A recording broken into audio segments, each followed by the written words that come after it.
Nobody wants to be there.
Morning, everybody. On this rainy, dreary Sunday morning, it is myself. I am Joe, the Joe Show intro that you heard. And today, Matt McCarthy is here. What's up, Joe? How you doing? I'm great. I think we should get right into it. I have 3 hypotheticals for you today, Matt. Joe is all fired up, and Jeff Williams can attest this, producing the program today. You walked in, you say, I got 3 things for you. I said, okay, what are they? They're marinating. Oh, now we're popping them in the air fryer. Yeah, they might even be, we might have to shake it up for a minute. Yep. You know, they're close to done. No, you shake it, put some seasoning, pop it back in. How long? 400? Well, it's already been on 400 for 15 minutes, so we're just shaking it now. It might be done, but we're just going to give it one more zap. One more minute. Just to crisp it up just a little bit. I'll tease the 3 things that I have for Matt and you, the listener, at 617-779-0985. I did an event last night at Game Time in Peabody. What's up, everybody out there that came out? I was workshopping some of these last night. Working it over with the people? Yeah, saying, hey, listen, I got McCarthy tomorrow. It's a big show. I can't let Matt down. What do you think of this? Yeah. Did the people like it? Was the content good? Yeah. Went over well? It went well. Good. So I'm ready. What do we got? I've been waiting for this. All right. Again, phone number 617-779-0985. We're on YouTube. Right? We are? Yes, we are. Thank you. You can join us there. Join the chat. I read them all. Matt I know does you do. too. I'm in there. Oh, you're in there too? I'm always in the chat. I love the people. People don't know. I'm just sitting here is my name. Or just sitting here. But some people sometimes don't know that. So they're like, whoa, it's Joe. I'm like, no, it's really me. All right, ready? I have 3 for today. 1 is a hypothetical. 1 is a conspiracy. I like a good conspiracy. And the other is, what is your hottest take at the moment? And I have 1. You're going to have to think about that for a second. Okay, we'll do 1 each hour. How right. about that? I'm prepared. Let's start with the game last night, and I'll get into the hypothetical. But the game that we're referencing is Duke-Houston. 2 good games. These were the 4 best teams in the country, so I don't care about your bracket, but the 4 best teams in the country met in the Final Four. That's how it should be. I know there's been Cinderellas in the past, and I don't know if that's dead. But the first game, Auburn had it and blew it. And I want to mention that Florida's just took it late in the game. Bruce Pearl loses again. Local guy, good guy. Don't know if he's ever going to win one. He's like one of those guys that you'll always root for. Just don't think he's going to win one. But the Duke game, Houston. Disclaimer, I had Houston. Good night for you. Plus the points. So, You buying lunch for us today, Joe? No. I what I mean by that, though, is when I discuss this, please don't think I have a bias. Ultimately, Duke lost the game because they had a 14-point lead with 8 minutes to go and blew it. They went 0 for 9 in the final 33 seconds of the game, and Cooper Flagg missed a few shots late. I should also mention that Cooper Flagg finished with 27-7-3 at a pretty dominant night.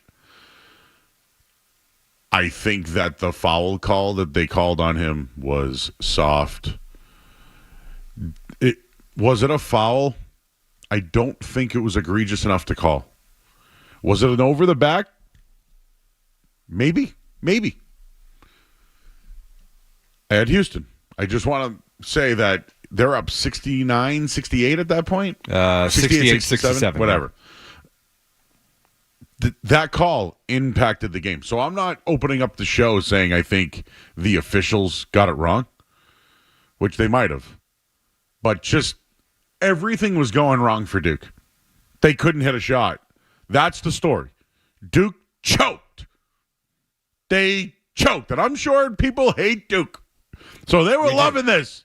It's great. How could you not love it? I think that the call was soft. And if barely anything on a guy that, I mean, that would have almost bailed Houston out. Yet they were threatening. Duke choked the game away. I'm not sitting here saying it was because an official. I just think that one play impacted the outcome. No doubt. Massive play in the game, except the right team won. And the team that deserved to win won the game. Yes, the call went against Duke. It was a bad call. They shouldn't have called it. I'm telling you, Joe, the way that Duke closed that game, they would have found a way to screw that thing up. I have no doubt about it. I didn't walk away from that game saying the refs handed that game to Houston. I walked away saying they got that particular call wrong and it impacted the game and all of that. But I'm sorry. The way that Duke closed that game last night, Joe, they couldn't inbound the basketball. If you can't inbound the basketball in the Final Four, do you deserve to win? No, but I want to bring up coaching, if I may. Yes. This is where they miss a guy like Coach K. Yes, they mismanaged their timeouts. They didn't have one when they needed one at the end. They completely mismanaged it. I agree. And Sharman's been a good coach, don't get me wrong. Big-time situations, freshman-led team, right? The leadership and experience, and they didn't have that. They didn't have it. Do they have the talent? Yes. But you're right. There were things that they were the number one team all year. They were the favorite to win this thing. Where I'm going with this is Cooper Flagg didn't get a call. Like Cooper Flagg, was the best player. I know Culver, what do you have, 26 or whatever last night. The Florida player probably was the player of the night. But how does the Wooden Award winner, which probably doesn't matter anymore, how does the best player on the planet get called for that? They got it wrong. Simple. They got it wrong. But the right team won. The right team won, Joe. And I'm sure you agree with that. Having Houston, you thought they were going to win the game. You had Houston. Who deserved to win that basketball game? Calvin Sampson, the coach. They were down in the game before. They had an out-of-bounds play to win the game. Like, that's coaching. Right? Right. And you know about Calvin Sampson, right? You know his story? Walk me through it. He was at Indiana and basically got fired from Indiana for texting recruits. Not the prostitutes and all the other stuff that everyone's got. And, I'm sorry, I went prostitutes because of Patino. I mean, Patino. But Joe, a transgression that happened 6 years ago. The real story here. Can we get that Patino audio? It's the best. It's the one about the future and the past. The past. If you lie, it's your future. Right? If you admit the truth, it becomes a part of your past. All I'm saying is, Calvin Sampson got kicked out of Indiana. When's the last time they've had a coach? Bobby Knight. Who also got kicked out. That's true. 25 years ago. Good coaches, though. Yeah, strong coaches. My point is this. You could have the best player in the world. Sometimes in that sport in particular, it's the coaching. No doubt. And particularly freshman-led team and all that, which is, Joe, what has historically made March Madness so great. Because it's normally, and this gets into the NIL stuff and why the tournament wasn't as good this year as it's been in years past. It's generally the experienced, well-coached teams that do really well in March Madness and pull off upsets and do what Houston did last night. I mean, that is an upset, right? I mean, you tell me. It's an upset. The game. It's an upset. But they've got a better coach and a more experienced team. And it showed at the end of that game, which is what makes March Madness so good and so compelling. And thank God we finally got that thing last night, Joe. Because this tournament has not been good. Nope. But you don't have that anymore because of NIL, people transferring. You don't have those, smaller teams that have been together 3 or 4 years with a good coach who overachieve and but that's the beauty of March Madness, and you finally saw that last night. What a game. What a game. Yeah, my takeaways from the game is if you got a chance to watch Cooper Flagg, he's the best player in the country. He's tremendous. For those that don't watch college basketball and you watched that last night, do you think he is what a lot of people say he is? So I do, but I would also say he wasn't good enough down the stretch for Duke. I think both things can be true. Because, Joe, I don't watch a lot of college basketball. I am a March Madness guy, and that's kind of it. I mean, I catch the conference tournaments at the end, which is how I get up on college basketball, I suppose, heading into the tournament. But I'm not sitting down watching a random game on Saturday, it's on Saturday in December, from Cameron. I'm just not doing it. Chances are I'm probably not watching that game. So, this tournament has really been my introduction to Cooper Flagg, shall we say. I mean, I've known who he is for years, Maine kid, all that, he's going to be the first overall pick. Oh, tank for Cooper Flagg, all that stuff. But sitting down and watching him, he's a great watch. He's tremendous. He can do everything, except he wasn't good enough in the clutch last night, and that's a part of the story. Do you hold the final shot against Cooper Flagg? Do you hold the final 10 minutes against Cooper Flagg? Because I do. And he was great on the defensive end. He had a huge block late, but he also got dusted late in one of the baskets that Houston had as part of that comeback.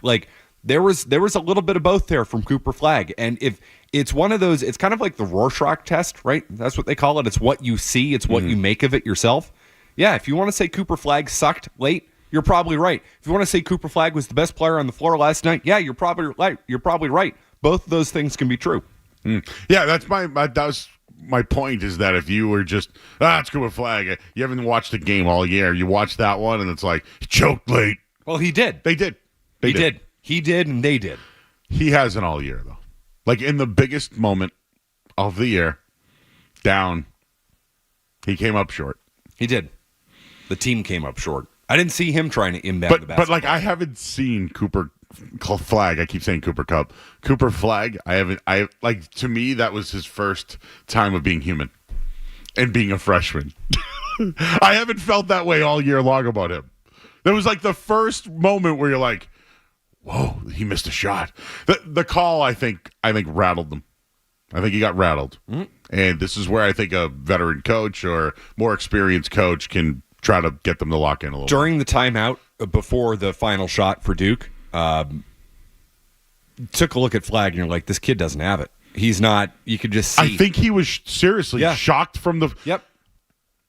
If we're down the playground, we don't call that. I don't know if that gets called. I really don't. No. So again, I want you to know, I had Houston. When that happened, I went, you got to be kidding me. Because in my head immediately, I'm the refs are impacting this game. Anyways, I didn't know if we'd start college basketball today. No, we should. But it's a great game. This is a guy, like you mentioned, New England guy, number 1 overall draft pick, if he comes out, and that's my question. Do you think Cooper Flagg comes out? Yes. Do you think he should? I think Washington's probably going to get depending on the ping pong balls. It's Washington, where basketball players go to die. NIL changes it, right? My immediate reaction says, of course, yes, you won and done. Can Cooper Flagg make more money? Not more money, but can he make enough money to justify him returning? Yes, he can. He could make more money at Duke than he could maybe his first year in the NBA. So maybe you go back and you try and win one. And the other thing is the Carlos Boozer's kids, they're the top recruits. He went to Duke. Yep. They're going to Duke. So next year they could have the Boozer brothers flag. You know what I'm talking? He's got a real decision to make. Does he want to stay in school and win a championship at Duke and be the best player in college again and dominate? Or I don't know, go to the NBA and try to turn a franchise around. I don't want to come back. If it's me, I don't want to come back for to this.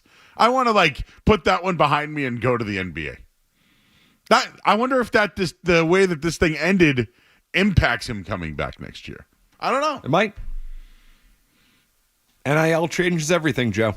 It does. I'll give you the hypothetical on the other side. It's involving the Boston Celtics and Cooper Flagg. So we'll do that hypothetical and your thoughts on last night's game. I did meet a bunch of people last night, and on the line right now is Jill from Stoneham. The Stoneham lacrosse team had a game today, and they wanted to call with the results. Hi, Jill. Hey, John. Hey, what's going on? It's John. Hey, John. How you doing, buddy? How's it going, brother? Pleasure meeting you last night. How'd you do? Hard-fought defensive shutout. Stoneham 1-0. Wow. Who'd you beat? 1-0 shutout. We beat Belmont. You should have seen the boys. They were playing defense. They look like a pack of wolves. Woo! Oh! Thanks, man. Appreciate you. Wolfpack. Yeah. And yes, could it be I have added another person to my Wolfpack? I love references all the time. Anyways, yeah, I met a bunch of people. I met like 25 kids who played on a lacrosse team. Joe show was big last night in Peabody, huh? Feeling it. I can tell. Feeling it today. You walked in, and I said, he did something last night. Do you know what happened? I woke up at 3:30 in the morning. Like, you ever, just wake up in the middle of the night? Yes. It was more to just, sometimes you got to go to the bathroom in the middle of the night. So when I did that, I go, I had nothing for tomorrow. So I write myself notes. That's what I do. Do you write yourself notes? All the time. Okay, so we write notes. And I go, ooh, I got this one for Matt. Where do you think all my genius comes from, Joe? Come on. Well, my genius was thinking about you at 3:30 in the morning. I'm so glad you did. So glad. And Jeff, by the way. So How could you not? At 3:30 in the morning, people think of other things. I thought of you and Jeff. I've never been so touched by anything, Joe. Thank you. It's very kind of you. All right, yeah, your thoughts on Cooper Flagg? Did he choke? Oh, I can't wait to hear Maz. Guy who didn't even know who the hell the guy was. Watch just one game. I'm sure he'll have plenty of opinions on it, Joe. He sucks. He's a stiff. Yeah. You're right, though. He was the best player and, the reason why they lost. You're right. He choked. Best player and he choked. Both things, Joe. Yes. We deal in sports talk radio in absolutes. Sometimes, Joe, can it be both? Well, imagine that, starting off a little college basketball here in the city of Boston. Sorry to put you all to sleep, but hey, I got a hypothetical regarding Cooper Flagg and the Celtics, and I want Matt McCarthy's opinion. We'll do that next here on 98.5 The Sports Hub. You're listening to Joe Murray on 98.5.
All right, back here 98.5, the Sports Hub. It's Joe Murray and Matt McCarthy. Cooper Flag, Joe. Last field goal, 10:31. 10:31. I still think he's the best player in the country. I still think he's the best prospect we've seen in years. What a garb. That call. Can we just talk about it? Sorry, 3:03 for Flag. He had their final 2 shots. The last one, it was a good look. He actually got open. Mm-hmm. A little bit of a fadeaway. Was it a needed? Maybe he could have went straight up. I think that's why he went short, because he faded. Yep. It was a good look. He just came up short. The call was bogus. The call was bogus. This is a guy who won the bet. This is a guy who had the other team. That was a bogus call. Bogus. It was almost suspect. Criminal, you think, Joe? I bet Jim Murray feels that way. Oh, jail the refs? So, because it's weird. I wonder if Jim has a Duke thing. So is he kind of like, ha ha ha, they got him? Yep. You know what I mean? Definitely. After years of, I love Jim. Jim's my guy. I think when it comes to spite, Jim's going to lose all form of consistency. Yeah. Let's put it that way. Yeah. So it's kind of like, that's what I mean. There are these Duke haters. Like North Carolina fans who weren't supposed to make the tournament, who then won the first game. And, the committee, Bubba. Remember Bubba, the guy with the cut shirt? Yes, Bill's boss. Yeah, Bill now reporting to some guy named Bubba. Bill's boss, Bubba, part of the selection committee, where he, if they make the tournament, gets $100,000. Did you know that? I did not know that. And then they won the first game. Ooh, they shouldn't have made it. Boo-hoo-hoo-hoo. Then they got smoked in the next game. Wait a minute. They won the first game? Yeah, Were they in a play-in? They played a play-in game. Okay, play-in game. Play-in game. Got 100 G's, though. But all I'm trying to say is the UNC fans last night, they're like, Duke, like, the call was bogus. I'm sorry. How can you not be like Duke, last night, Joe? Because Cooper Flag made them look different. Cooper Flag made them, it was Shireman. Yep. It's not the typical, like I mentioned, Carlos, all those guys, Kyrie, Kyler. It wasn't those guys, right? It's not the Leitner days. It's not the Grant Hill days. It's not even like, the recent successful days that they've had. This was a different Duke team. One that's, the recruiting is a little bit different now with the NIL. They're not always one and done players. So I think Cooper Flag made them different. So I would agree with that because I found them less hateable last night. I mean, when it went down, how can you not laugh at it and laugh and point and Duke at Duke? But the Flag factor is real. How can you not like watching that guy play? He's tremendous, Joe. He is must-watch TV, and as a result, we are robbed of that on Monday. Monday should be a good final, and Houston's a great program. They're really well coached, as you said. But what would have been better for college basketball? Duke being there or Duke not being there? Oh, my God. Duke, Florida in a final? Yes, that's good for college basketball. Cooper Flag in there. So if you want to, Joe, you want to call it suspect? I just call it bad. Ref missed it. But trust me, I don't think there's any form of conspiracy to get Houston in the national championship game over Cooper Flag and Duke. Let's call it what it is. I will say that. Bad call. Ref screwed it up. That being said, even if it's not called, Duke still would have found a way to lose that game. Did you see the way they played in the final 10 minutes? They couldn't inbound the basketball, Joe. I'd still investigate it. Terry Rozier still investigated, and other guys, that one's one. I'd look into that one. Joe Murray, Inspector General. I just feel that was very soft. It was not a good call. In a big game, very soft. All right, here's my hypothetical. Okay. Just this is hypothetical. Just go with it, all right? Okay, I will. With all the Celtics salary cap issues. No. What? You're going to say, should the Celtics find a way to trade up to the top of the draft to get Cooper Flag? No. Okay, all right. No. Just wanted to jump on that right away, Joe. Give you a hard no on that. Hypothetically, would you, if you were the Celtics, would you trade Jaylen Brown for Cooper Flag? Literally, Joe, I just said no. I answered your question. No, it's not. Jeff. It's not trading up in the draft. What if they select him? Like, what if he's selected? So straight up. Joe. Yeah, I'm talking straight up. Jeff, am I missing something here? Did I already answer? You said did I trading up already in the- answer this question? You're just taking away that draft. Well, it's got stuff, nothing to Joe. do with the draft. It's just the player. What'd you Okay. do? Like, okay, the Celtics are going to pay $600 million Yes. for both, plus the tax. Mm-hmm. Listen, I'm not trading Jaylen Brown. Yeah, For okay. Cooper Flag. I'm not doing it. Okay. You want to tell me, am I trading, Drew Holiday for Cooper Flag? I mean, of course, but that's not happening. No, the only way you would ever be able to get Cooper Flag is to trade Jaylen Brown. Yeah, I'm not doing it. So, look, can I give you the why I think it could work? Sure, yeah. You get out of $300 million in Jaylen Brown's contract, and you get a player that's now under a rookie deal, right? You don't pay the apron taxes, and you pair two Duke players in Tatum and Flag. That doesn't feel like a winning formula to me. Two Duke players. No, listen, Duke soft. Full disclosure, I never want to break up Tatum and Brown, but I feel as though this new ownership group might have to do it. So I would agree with that, but I think there are better ways to go about doing it. It's Holiday, it's Porzingis, it's not breaking up. Just remember, if you trade it because they're over the this is more of a look at the math situation here. The hypothetical, no, but how about the analytical of it? The fact that you get out of that contract, that long-term tax of Jaylen Brown. If you trade, you said there's other ways. If you trade Jaylen Brown, like he makes $50-60 million a year, you can't trade a $50-60 million a year player for $50 or $60 million worth of contract. Sure.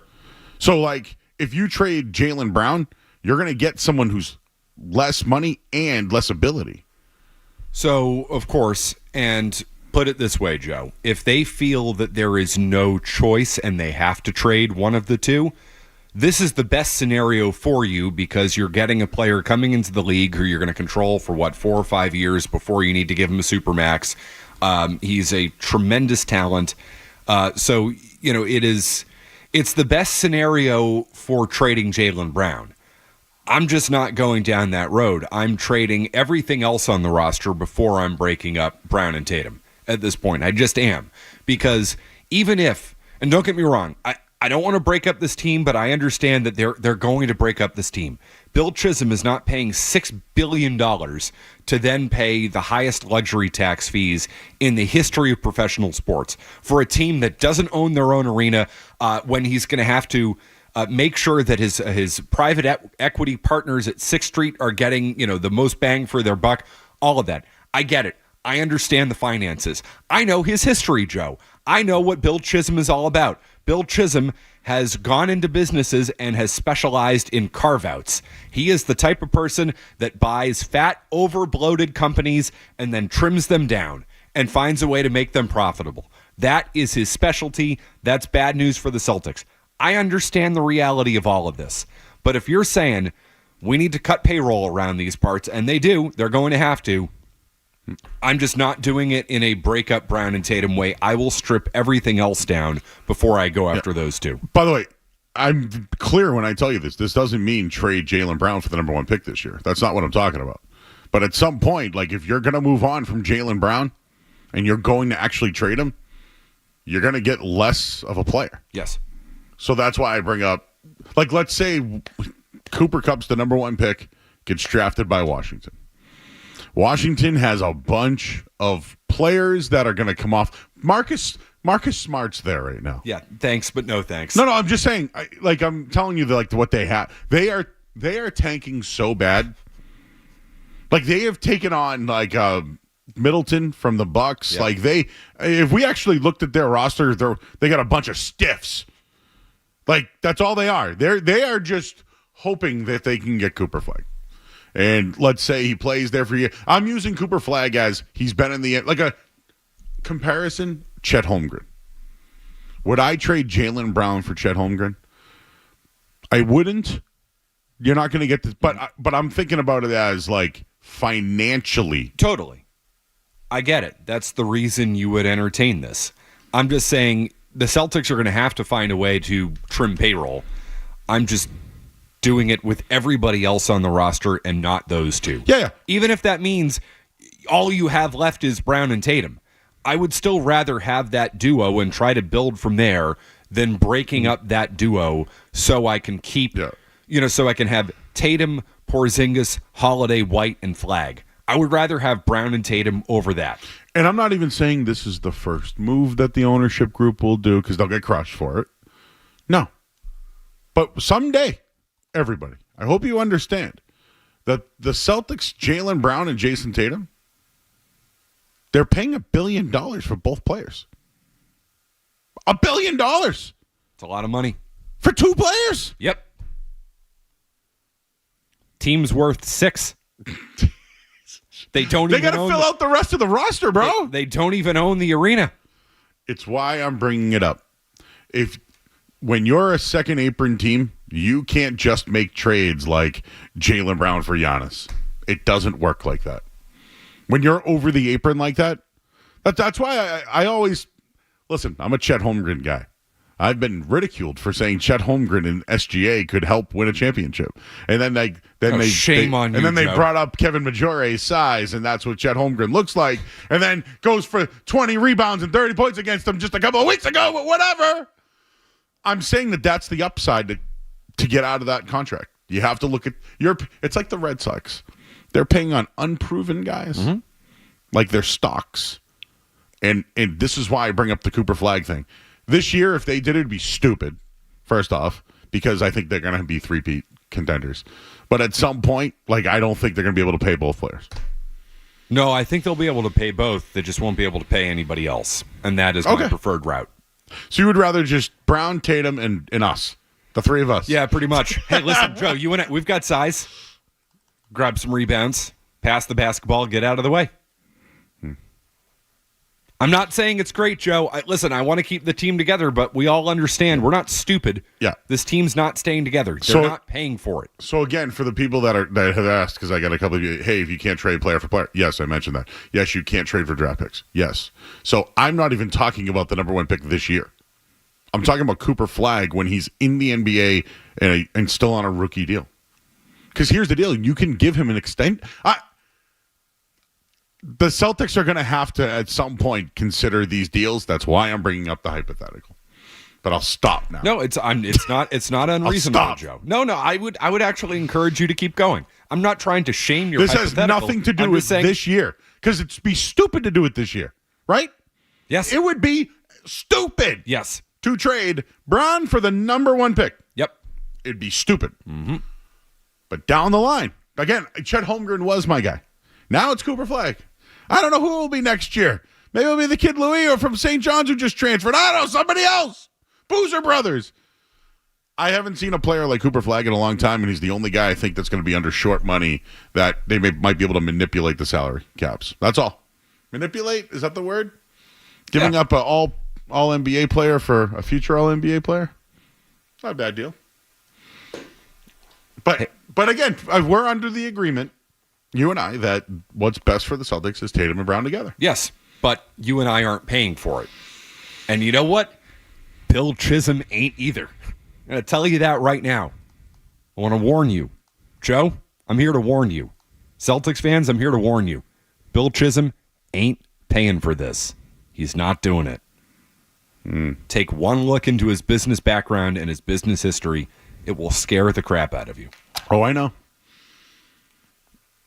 Oh, I know. Have you read her book yet? Hump.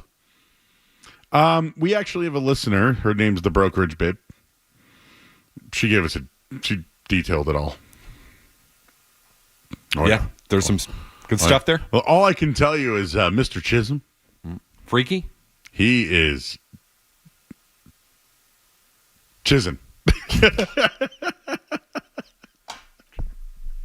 We got to go to break. I'm Joe Murray. He's Matt McCarthy. You're here on 98.5 The Sports Hub. More Joe Murray coming up on the Sports Hub.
right, back here, 98.5 The Sports Hub. It's Joe Murray, Matt McCarthy's here. I'm done with my hypothetical for the hour. I got more. If you were going to shoo that one away, I got more. Nobody's interested in moving on from Jaylen Brown. Not even this. No, I'm talking down the line. Ever. Well, I mean, would you expect Celtics fans, Joe, to be interested in breaking this thing up? I've been called a green teamer, which I'm not. So, who's called you that? Oh, but the people who anybody that thinks I support, like, for example, I think the Celtics are going to win the championship again. How dare you? But I said that when they won the championship last year. And then when the betting odds came out at plus 230 to repeat, I went, woof, it's going to win. And I think they're going to win again this year. And then the new ownership group, if it happens, because, there's a big F there, then they're going to have to decide, three-peat? We're going to break this thing up? No. It's a hard thing to sell. No. Yeah, but you don't have to pay that bill, Joe. That's what I'm saying. But you three-peat, and now it's like we have to understand that they have to break it up, right? So that's where I'm going with it. At some point, like, Wick said it himself. No team will go back-to-back years in the second apron. He said it. He said it, not me.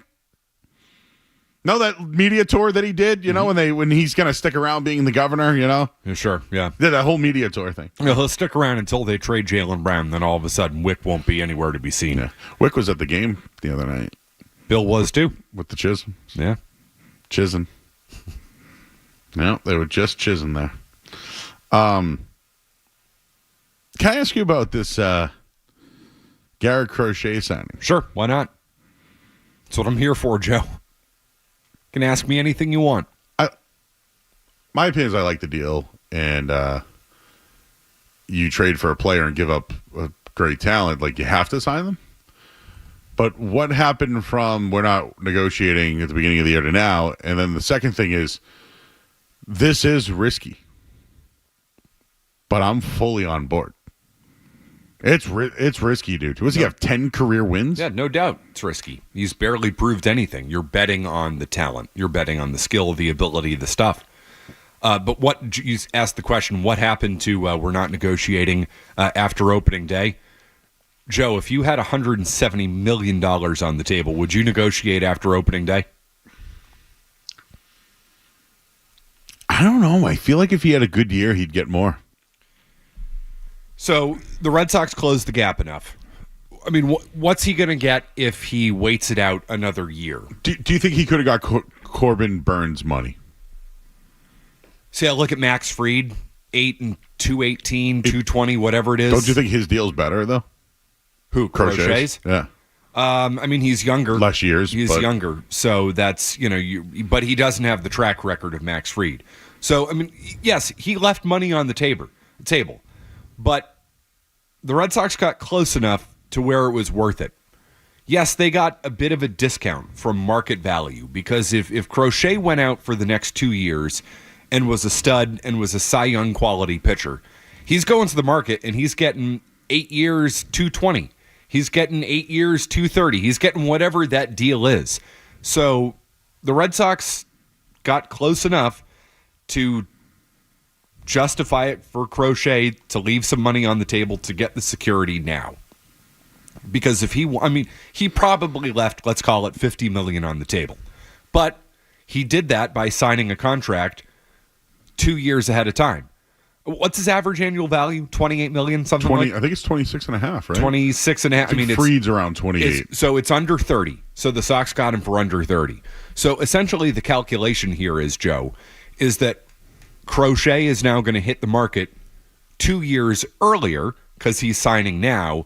So as a result, he's leaving $50 million on the table, let's call it, $50 to $60 million, meaning $25 to $30 million a year.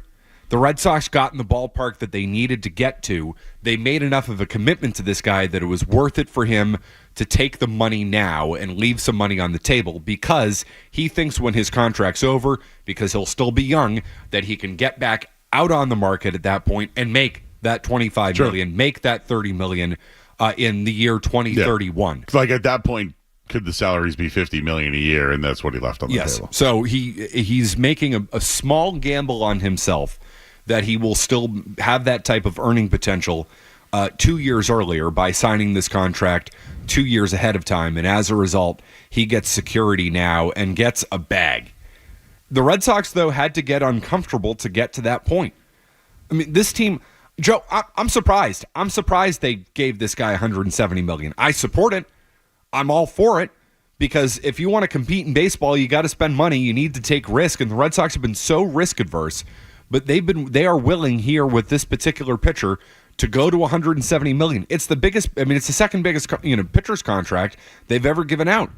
So for a team that hasn't wanted to do anything like that for the last 5 years, they got it done. Like, you got to tip your cap to them. If I'm gonna come in here, Joe, and rip the hell out of them for the last 5 years for not making commitments, not spending money, not paying towards the top of the market, and not taking on risk in contracts, then I need to come in and praise them for doing it, right? Because they just did all of that stuff. I'm happy as a Red Sox fan. How can you not be? Yeah, they have to do these moves, too, because of the things they've done in the past. So as much as you want to credit them, it's like they have to do it now. Like when you sucked all that time, you now have to do these moves. No, they didn't have to. And I know they gave up 2 of their top 5 prospects. I would have gone on them if they didn't do it. I think a lot of people would have gotten on. I would have gotten on. Why they kind of had to do it. But not to mention, I like Crochet. I think he's definitely a top of the rotation guy. And the other night looked like an ace, right? 4-game losing streak or 3-game losing streak, whatever it was. Goes out and shoves. Exactly. That's an ace. Yes. To me, that's an ace. Are they going to now add someone to him? Are they now thinking about that for the future? Because they have this luxury item that's a long-term commitment. But maybe at the deadline, it's like, let's go get another guy. Like just Eovaldi. Let's just use him for an example. Could that be a guy that they pair next to him? 2 flamethrowers, strikeout throwers. But isn't that the league now? Yeah, they're hoping Buehler's that guy, and he hasn't looked like that guy. I mean, I'm a believer in Walker Buehler, but I haven't liked what I've seen in the first 2 starts. How could you? So they tried to sign Eovaldi. They ended up getting Buehler instead. Let's see if that works out for them. But you're right, Joe. I mean, but even a Walker Buehler and Nate Eovaldi type, that's not, hey, we're going to go out and spend $800 and $200 on a guy, to be at the top of the rotation with Crochet, because the stuff's there, but the track record isn't. He's got 10 wins in his career. I mean, the guy's thrown 300 innings or something like that. What do you think of his nickname, the Pig? Sure, in oink oink, oink oink. I think we need oinks or like pig noses at the game, kind of like the old Hogs. I will say his mentality and his approach in that, which I question coming over from Chicago, right? The stunt he pulled last year, hey, if you trade me, I'm not pitching for you in October unless you sign me to an extension. I immediately, as most of us did, questioned his competitiveness. How could you not? Oh, you're telling me that you're going to get traded from the White Sox to the Dodgers, and if the Dodgers don't want to pay you and they want to wait it out because they've got you under team control for the next 2 years, that you're not going to pitch for them and try to win a World Series? Like, come on. You do have to question his mentality and his competitiveness. Now that he got paid, I saw a guy who wanted to be in that game in the 8th inning the other night in Baltimore. It's April. It's Baltimore. It's not October. All right? We just don't know. But that was a positive sign. I've seen a pretty competitive guy on the mound. He carries himself like a competitive guy. There's a ton to like. And you're just betting, Joe, and the Red Sox are betting, and they should be betting, because you're the Red Sox and you can afford to bet on guys like this. They should be betting on Crochet's potential. And that's exactly what this deal is. Because they don't have anybody else like him. Oh, not even close. So the reason I like him and I have concerns about it is like twofold. The other night getting the he actually talked about this on opening day, Red Sox opening day. He said that after he got the contract, he settled in. Yeah, because I think in the first start he wasn't throwing the sweeper as much, wasn't throwing his sinker. Yeah, fastball. I mean, it was he didn't throw the fastball. He looked like a relief pitcher. He looked like a guy that had tools but couldn't use his 3rd and 4th pitch. Mm-hmm. Next start, he was dropping in sweepers and sliders and you name it. He was doing it all. Yeah, fastball. The changeup was really good. His 2 fastballs he has. What is it? A cutter? Yeah. So I mean, he's got the 4-seamer and the cutter. Okay, and that's what he. They're used, legit. They're great. Those are like 94, 92. Like, he is legitimately a great fastball pitcher. Great fastball pitcher. The sweeper he can do. The stuff's great, and he's got the changeup too. But I mean, it was all cutter in Texas. It was all cutter. And you're saying, oh Jesus, yeah, here we go. This is the Andrew Bailey approach. Like, throw the gas, Joe. Yeah, not the ass. So he was throwing the ass. Yeah, he's probably faster than 94, right? Oh, he's 90. He's 97 with 90, the fastball. okay, yeah. 95 with the cutter, 94 with the cutter. I mean, I wasn't giving him enough credit there. He's upper 90s and upper 90s with the four seamer, mid 90s with the cutter. So I mean, that's my only thing is, like, when you think of stars like aces, they got those pitches that they can go to. Yep. He didn't show that week in his first start. Second start, I saw it and I was like, that's what they need. If he can't throw a third and fourth pitch, I worry about him. Yeah, of course. Of course. But he's a big boy. He's a big boy. He's built like an ace. He's got an ass. He's got the ass of an ace, Joe. He has ace ass. That's what I want to see. You want to pay somebody $170 million. You know what you need to have, Joe? Ace ass. Do we call that ace? Ace. Ace ass? Ace ass. You ever heard anything like that before, Jeff? Ace ass. Ace. Like ace ass? No? I'm going to use that term moving forward. I like that. In all aspects of life.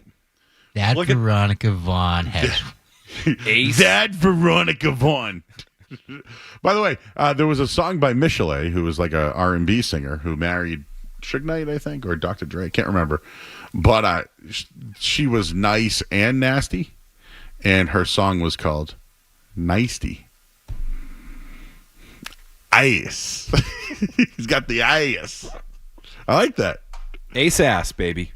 Tom's in the car. Hey, Tom. Hey, guys, quick comment. Actually, McCarthy, I kind of want to have your take on this. I like that they signed him, but why do the Red Sox always extend people that have never played here and can't prove anything, and then they won't extend their own players that have played here and prove that they can play in this market? Yeah, it's the value of it, right? I mean, you're getting Crochet at probably a $50 to $60 million discount. Doesn't mean there's not risk with it. And Campbell, same thing. I mean, you're getting him at a discount. So they weren't proactive enough with Mookie Betts. They weren't proactive enough. I mean, they did extend Xander Bogaerts, and then he opted out. But you're right.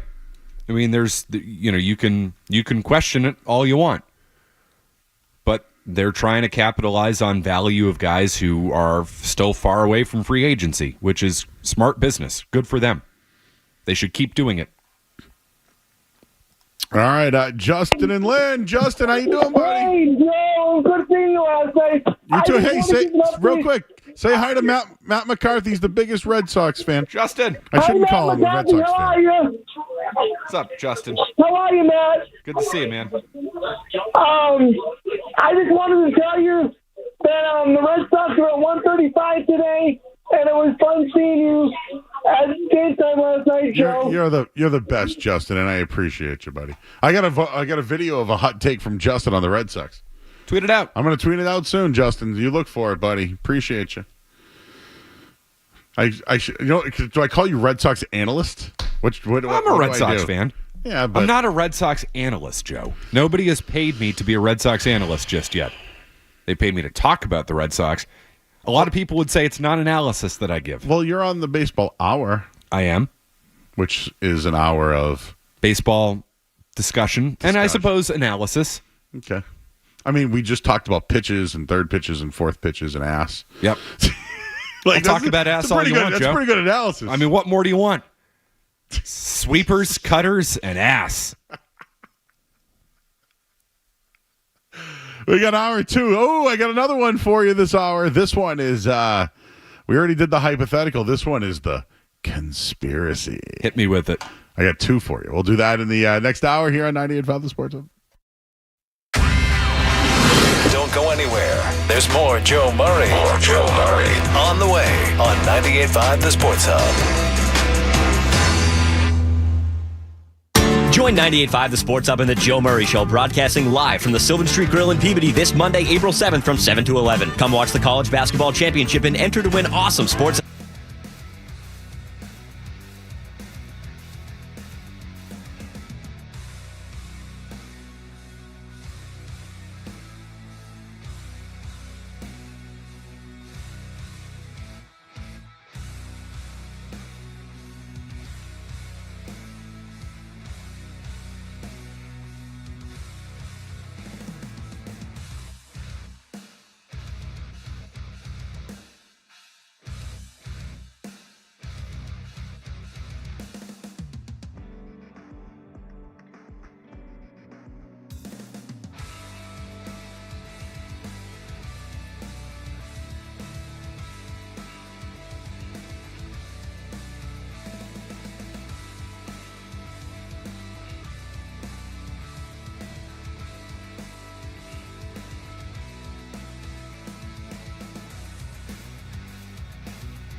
All right, back here at 98.5 The Sports Hub. It's hour 2. Matt McCarthy's here, everybody. Matt McCarthy, who said he's got a jam session later on today. I do. It's very exciting, Joe. We're getting the band back together. No, it's fun. I'm jealous. I really am jealous. It'll be a good time. I'm Got jealous. the amps ready to go in the basement. Got the guys coming over. It's going to be like we're 15 all over again. It'll be a good time. Just been texting each other all week. Hey, learn this one for Sunday. Learn that one for Sunday. Give me one to learn. Like, what's one that you're gonna play today? There was some song from The Used, Jeff, that you would probably know. I'd have to go find it. Who I am seeing 3 times this coming week. What did I have to learn? I Caught Fire. Okay. I had to learn that one. Classic stuff. We, basically just relearned all of American Idiot because that's what we used to play. Oh yeah, Holiday, Boulevard of Broken Dreams, all that stuff. We used to do When I Come Around. Of course. Oh, we had that.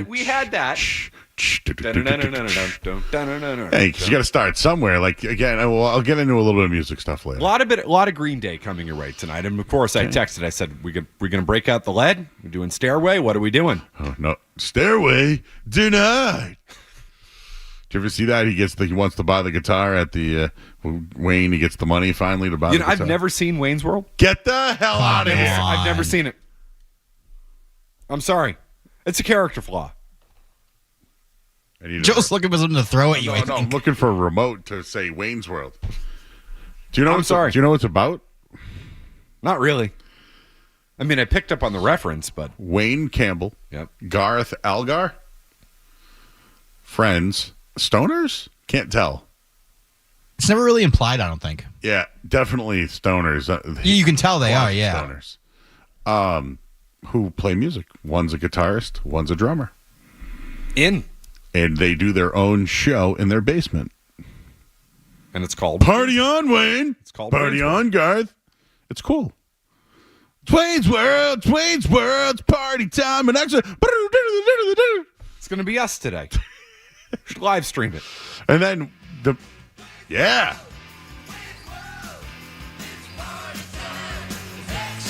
All long hair. Yeah. T-shirts like AC/DC and whatever. They had I don't want to spoil this. Spoiler.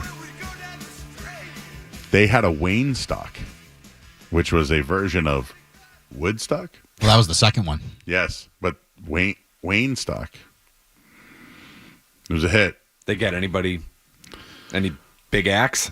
Oh yeah. The Indian guy from The Doors. Remember how Jim Morrison? Yeah, no, it didn't end had well for dreams him. about like an Indian guy following him into the desert, and then that there's a lot of that. A lot of Doors references in the movie.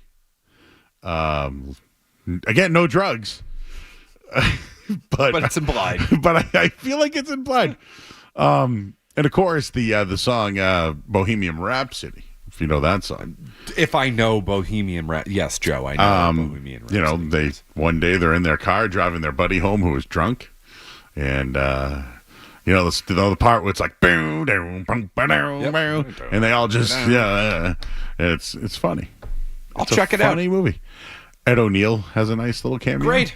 Who doesn't like Ed O'Neill? Who's the guy with the NFL hat there? He was in Tommy Boy's brother.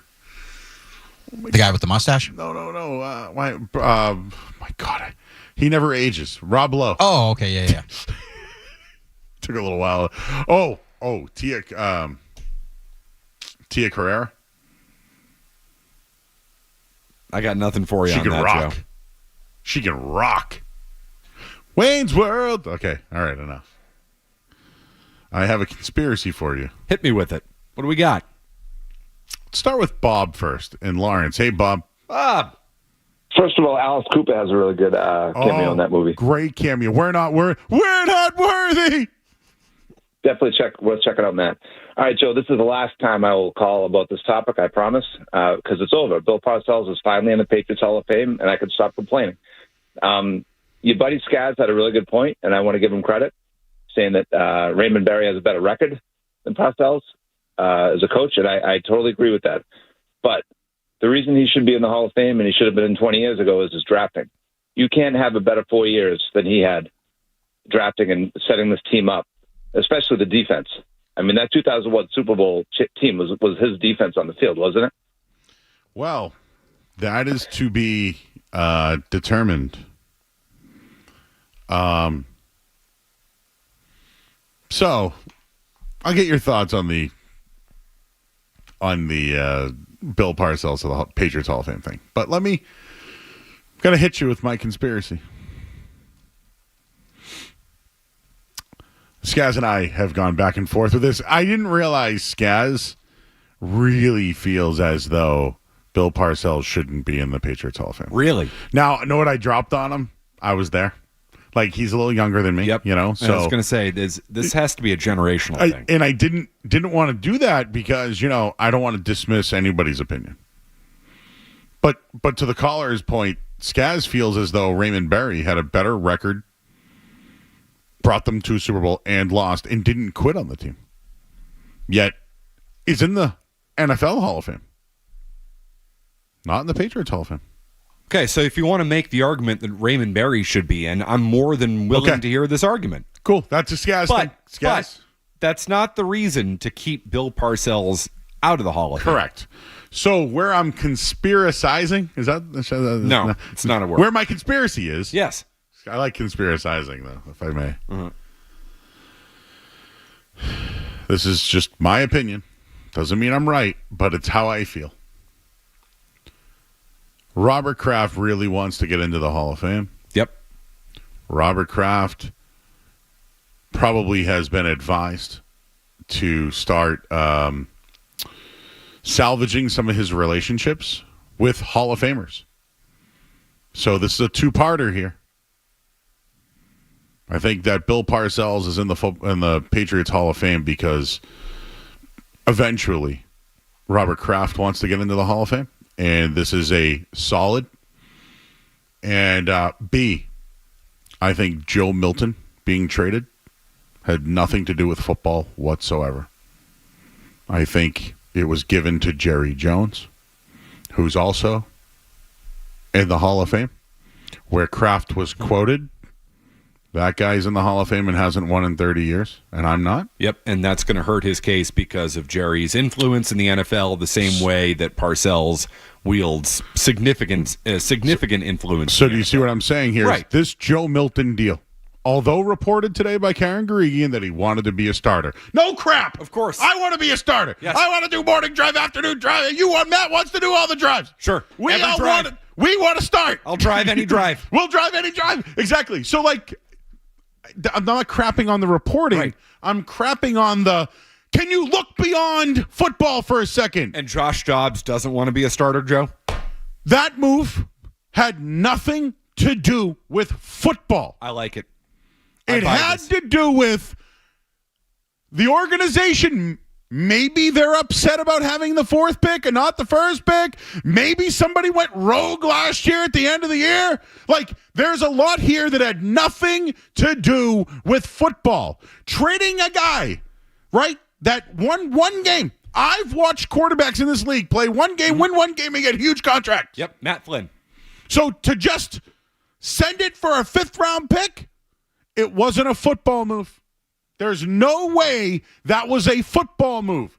To me, it was Kraft sending Joe Milton to one of his boys or one of his nemesis, whatever you call it, a Hall of Famer that he crapped on, that he needs to do well on.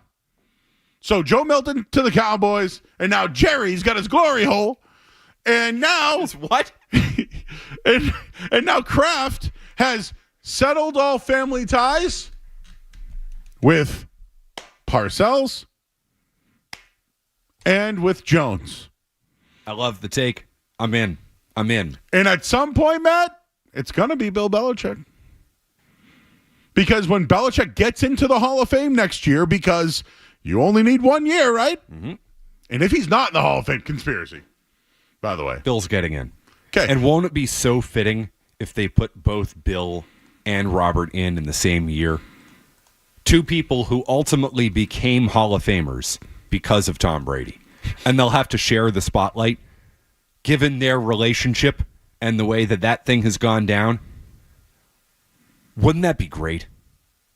You think Bill wants to share his Hall of Fame spotlight with Robert? You think Robert, after all of the politicking that he's played to try to get in the Hall of Fame, and by the way, Robert Kraft deserves to be in the Hall of Fame.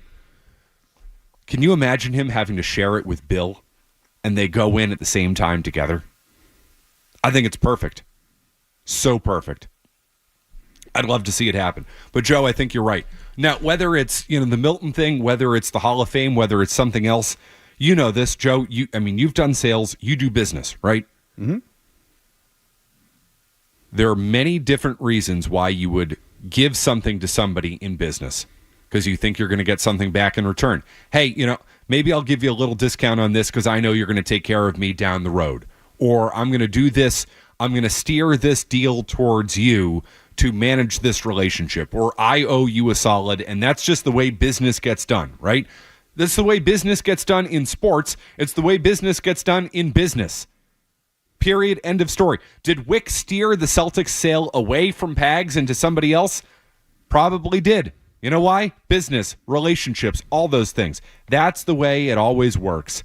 So, of course, it works that way in sports. Whether it's Robert trying to massage his way into the Hall of Fame, whether it's him trying to, work over people like Jerry Jones or, Bill Parcells, I buy into all of it.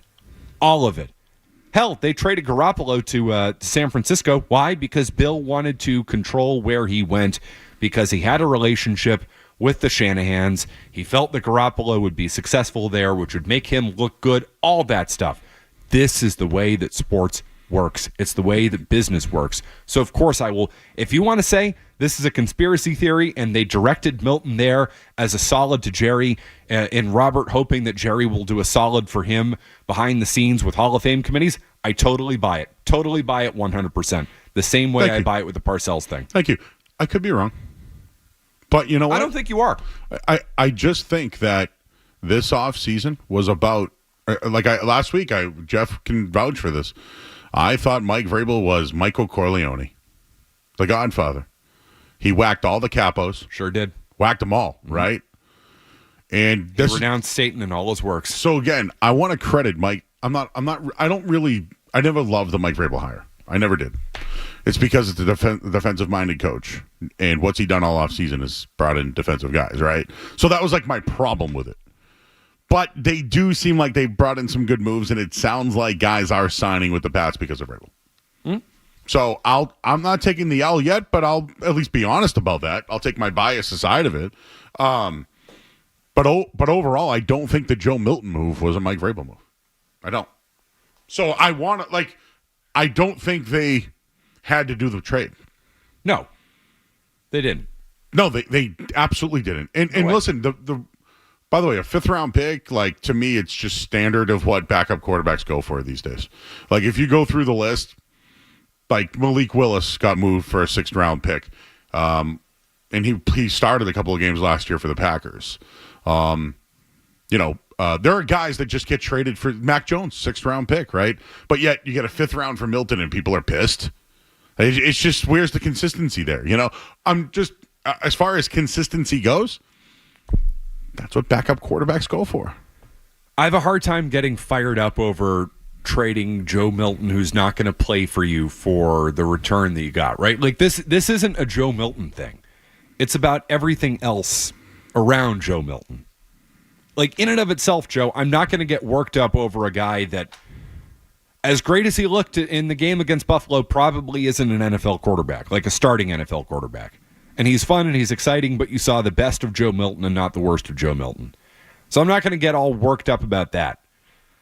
I will totally buy in on this stuff, though. Why now? It's not the why did you trade him? It's the why now and why there did you trade him? It's not a football move. This wasn't a football move. To me, this makes no roster sense. Oh, no, there's no point. There was no cap for it. Yep.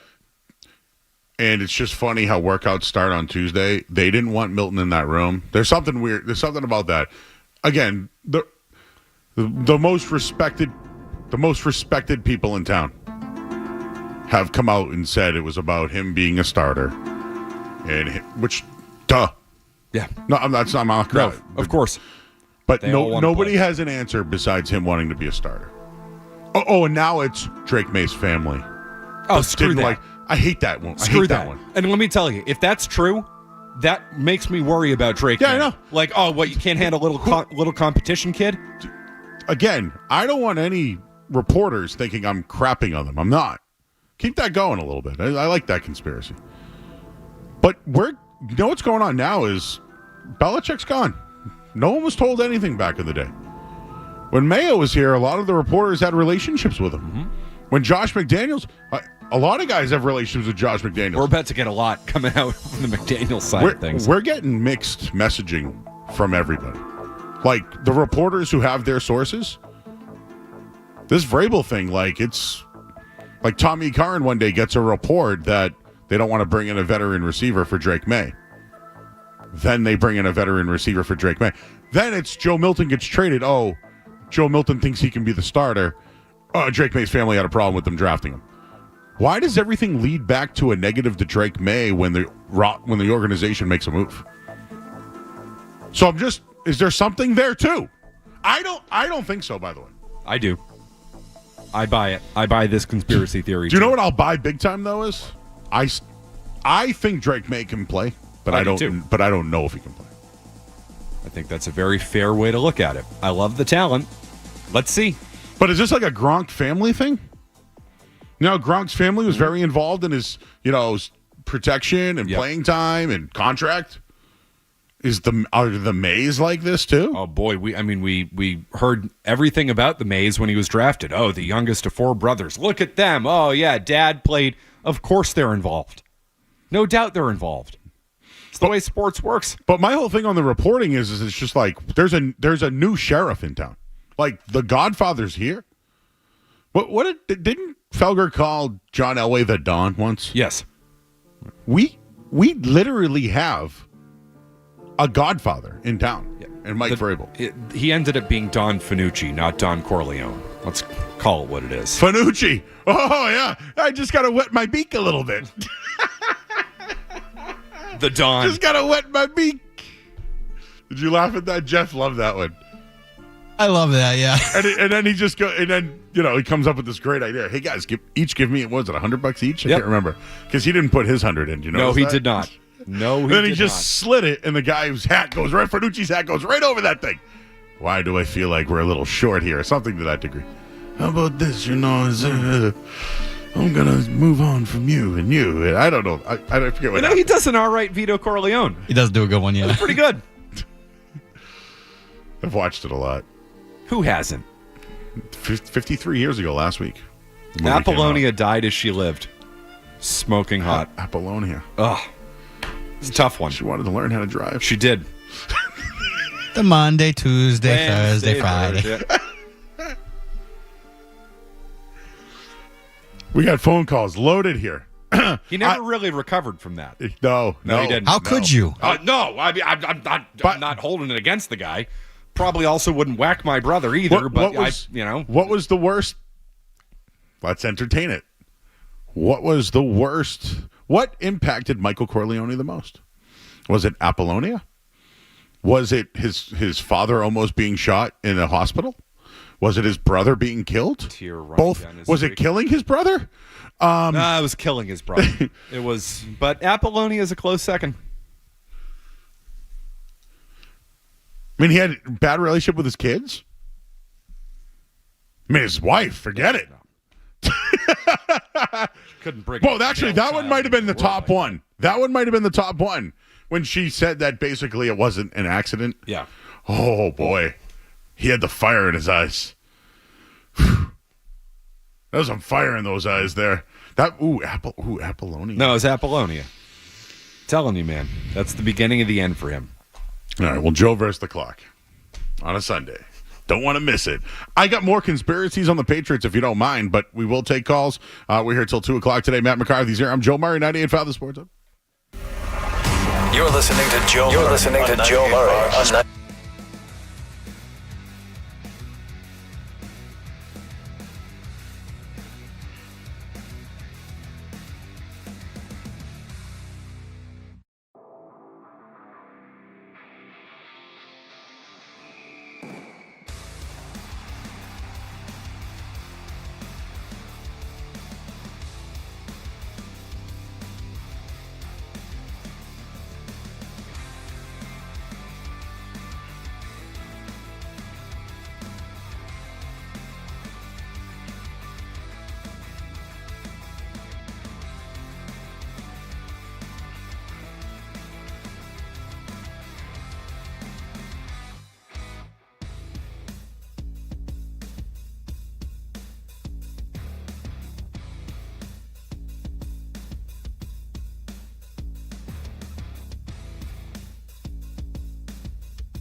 journals, and like he dealt with a lot of mental health issues and physical issues and drug issues and his wife and his kid. And the only thing I can say is Lane Staley said he in a book called Unchained, he was driving home with Kurt Cobain. And he said that when they were driving home, all he could talk about was his kid, who I believe she just had another kid with Tony Hawk.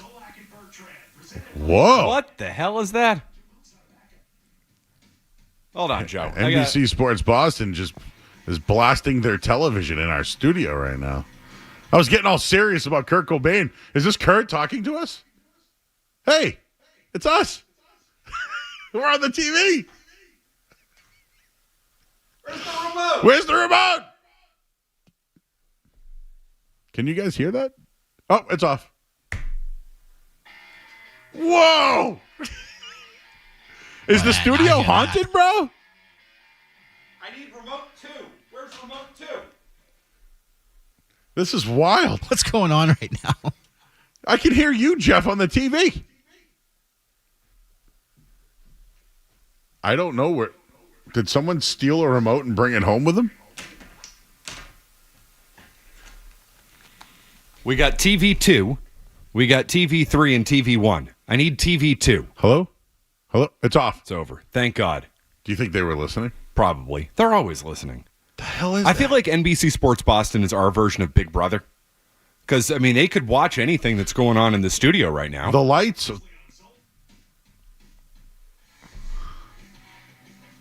What are we going to do? We need to find TV Remote 2, Joe. Where is it in the studio? All right, well, let's let some people talk besides us. Let's talk to Andre. He's in New York. Hey, Andre. Hey, Joe, Matt, how you guys doing? We're good. Hanging A little too early for me to jump into conspiracy theories, but I did want to talk running backs as a Patriot fan. I don't want to talk about what's going to happen in the first round. It's way too much, way too many. Obviously, Travis Hunter would be great, but that's another story. We obviously need a lineman. But I was thinking, what do you guys think about Cam Scatterboot as coming in and being a third down back? I know Ramondre Stevenson has had his issues. I love Ramondre Stevenson, but the fumbling is obviously not going to roll with Braves. But I just wanted to pick your brain on what do you think we draft a running back in the third round or something. I like Cam Scatterbout. You probably saw him. He was legit. He was great. And was he playing what was that? Not the National. No, it was one of the quarterfinals. They need some sort of pass catching back, and it was reported today in the was it Mike Reese that had it today? Mike Reese mentioned that with the Josh McDaniels offense, they are considering bringing in a third down back, and mentions a couple in his article that are in this year's draft, and a couple of players to consider there. Syracuse had a running back. I believe Barth and Cerrone had this earlier today, but they are looking for another third down back, and they might get it out of the college. College running back very deep this year. Yeah, I'm all for them taking a running back in the mid rounds. I am not all for them getting Genty at 4. Yeah, they need to improve their running back depth. They do, because Stevenson is not what we hoped he was going to be. I mean, you can't fumble the ball 7 times in a season, and be the type of guy you want to have you be your bell cow back. So they need to improve their depth there, no doubt about it. You can't. I'm a running backist, Joe, and I know it was great to see a team with a great running back win the Super Bowl, and Saquon Barkley is that guy, but I think running backs generally are a dime a dozen. And if you spend a couple 4th-round picks on 2 running backs, great. All 4. Oh, yeah, no problem at all. Just to give you some names, LaQuint Allen, he's was one of the top pass catchers out of Syracuse this year. SMU, Brashard Smith. These are players that have been projected to the Patriots. Some have worked out. I know the kid from Tennessee has. I think they're looking for a guy. You mentioned 4th-round pick. This is a very deep running back draft. So, I don't care if they don't draft one, because there'll be plenty of undrafted kids that will probably make it here. But I do miss the third down back. Marty is in Hamilton. Hey, Marty. Hey, guys. Thanks for taking my call. I want to start off by saying I think you're 100% right. Michael Corleone was never the same after after Apollonia was blown up. I mean, he never loved Kay. Never. I think he unconditionally loved her because she was a good wife. But as far as passion, love, do anything for her, I don't think there was that. Yeah.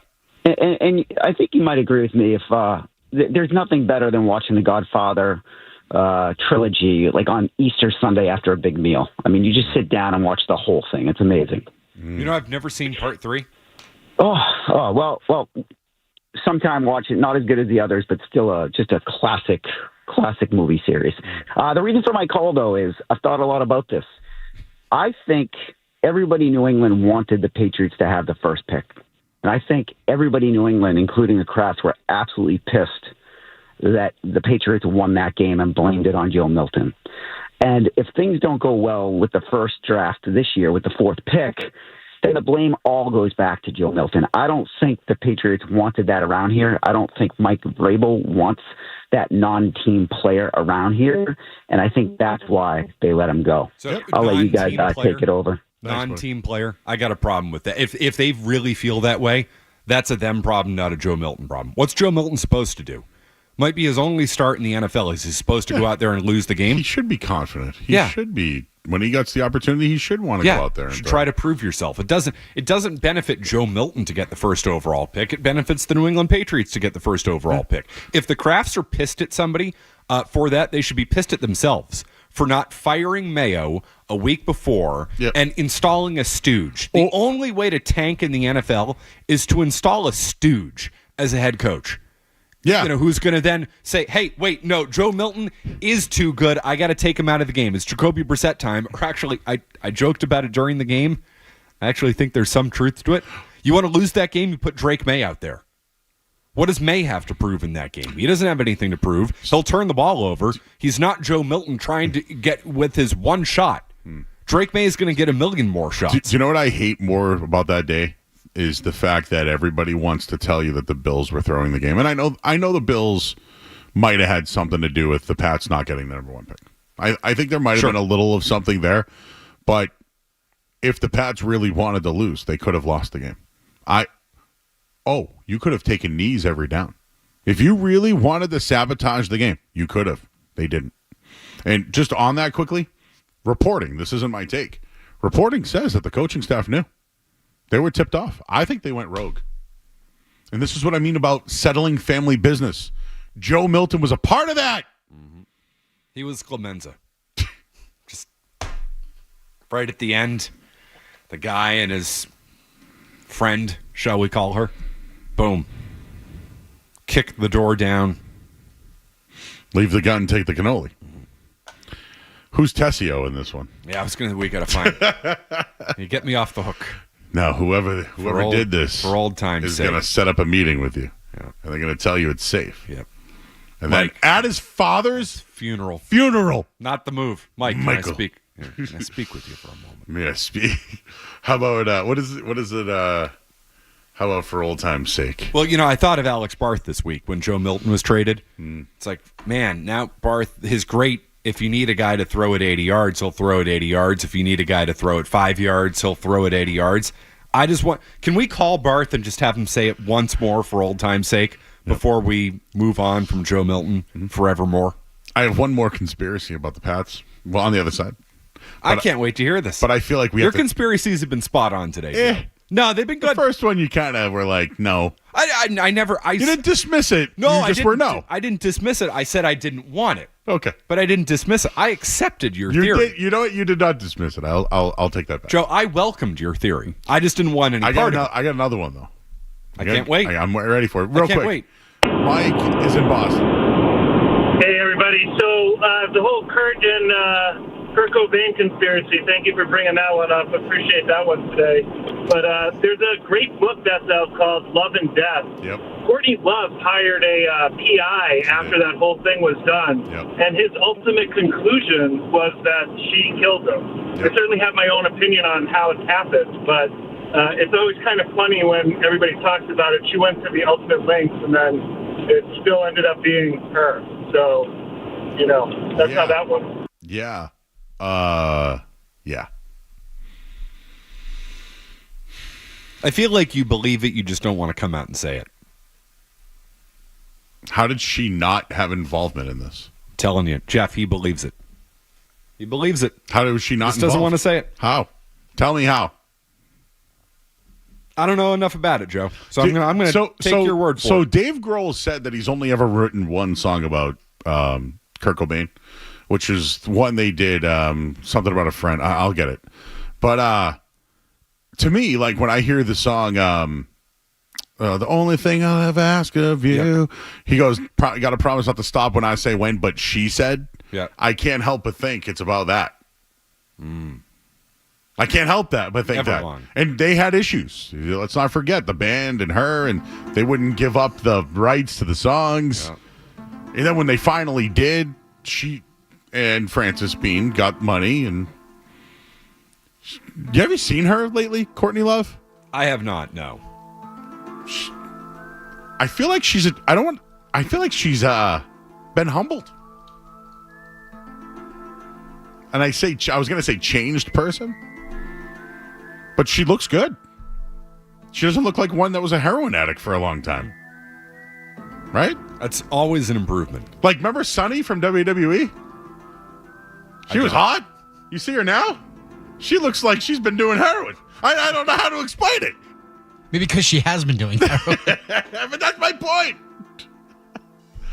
We're late. You want to stay away from that stuff. Yeah, you don't want to do it. If there's anything I've learned is everybody I loved who died from heroin, not to do it. So that's why I won't do heroin.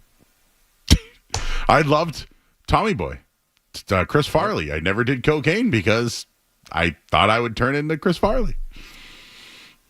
Don't do drugs like LT. We need LT. That gets me to my next. That gets me to my next point. Don't do crack. We got to go to break. It's 98.5 The Sports Hub. More Joe Murray coming up on the Sports Hub.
right, Matt. We'll have to hold on the hot take until the top of the hour. That's okay, because I don't have one.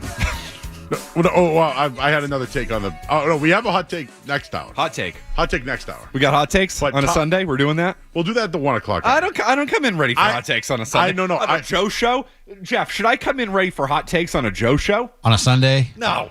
I think no. I think I got something that I think is. You got something? Everybody's pushed back on this one. Whoa. Everybody. You know, like you've had it marinated. 1 o'clock hour. Sizzling. It's in the air fryer. Kind of like I'm going to pull it out like a fajita comes out in a restaurant. You know? Whoa, like steaming? Yeah. Wow. You're not going to like it, but it's hot.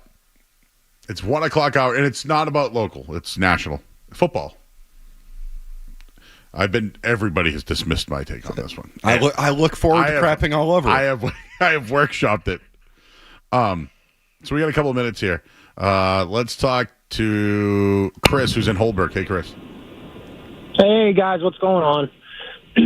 Listen, I wanted to give my take on this whole Joe Milton thing. And when it does come to the Bills, I don't think they lost that game on purpose. They're worried about going on a Super Bowl run. They don't want to tell their players to lose on purpose or anything like that. They don't care about the Patriots. But I always hated that when I heard that, by the way. Yeah, it's ridiculous. They got to worry about winning a Super Bowl, never mind what they're doing. But, yeah, when it comes to Joe Milton, my whole take on that is what they see when Joe Milton goes up against the Patriots starting defense, I wonder if it's, like, really bad. Because every time we see Joe, he's going up against third stringers or practice squad players. But when the Patriots have him behind, nobody's watching, he's going up against the starting defense, it might be horrendous. Like it was in college for him for so long. And that's why they're like, we got to get rid of him. They gave up a 7th, but they did get a 5th. We drafted him in the 6th, and that's it. That's my whole take on it anyway. It's just not good enough to be a starter and never will be. Yeah. I feel that way. Hey, I think Joe Milton deserves every opportunity and feels if he feels like he should be a starter, good for you. I feel like that's what all my players I want to be like. So that's why the reporting, it's coming from respected people, but I feel like it's just to cover up a non-football move. Well, right. I mean, of course he wants to be a starter. Everybody wants to be a starter. You play football, you play sports because you want to play. And I don't hold that against Joe Milton. I don't begrudge him for that. I don't begrudge him for trying to win the game and winning that game. That's not on Joe Milton. Good for him. Good for that guy. But like, what, Josh Dobbs doesn't want to be a starter? The guy you brought in to replace Joe Milton? Like he doesn't want to start? Jacoby Brissett was brought in here last year to be the backup, essentially, to get Drake May ready to go and then hand over the reins. You know who didn't like that by the end, Joe? Jacoby Brissett. Why? Because he wants to play. Where is he on this list? On the Godfather character list? Yeah. Luca Brasi? Oh, that's a good one. Only got a couple of scenes. Yep. But he was there. Sleeping with the fishes. Kind of like Troy McClure. Sleeps with the fishes. I know Jeff liked that. One more before we break here. Joe is in Hudson. Hey, Joe. Joe, I got an intersection of The Godfather and a conspiracy theory in fine foods. Oh, this is our call, Joe. Thank you. All right, so there are people who are counterfeiting Parmigiano Reggiano, the cheese. Yeah. It's gotten to the point where they're microchipping the wheels in order to prove that they're the real deal. Now, a couple of years ago, and you can look this up, a guy in Italy was killed. He was a Grana Padano maker, and the shelving in his cheese cave collapsed, and he was killed by just 80-pound wheels of cheese falling on him. Wow. Now, those cheese caves have been in operation for over 1,000 years. Those shelves should have been fine. I believe that he was found counterfeiting Parmesan, and, the Italians did what was necessary. Yeah, I've read about this. It would be a deserved fate if you're counterfeiting Parmesan. Yeah, we can't let that happen. They weighed 90 pounds. Actually, I bought a wheel from my buddies at Acardi Foods. My buddy Saki. I bought a cheese wheel. I mean, I split it up into the family. Oh, right. That's awesome. You bought an actual wheel of cheese? Yes. What'd you do with it? Well, I cut it up and we gave it to the family as gifts. Like, here's a wheel of cheese. A cheese wheel. Yes. I could build a wagon wheel. I need to invite you to like my holidays. Like, here comes Joe with a wheel of cheese. I still have. Well, yeah, I still have it. It's the never-ending block of cheese. What are your other takes there?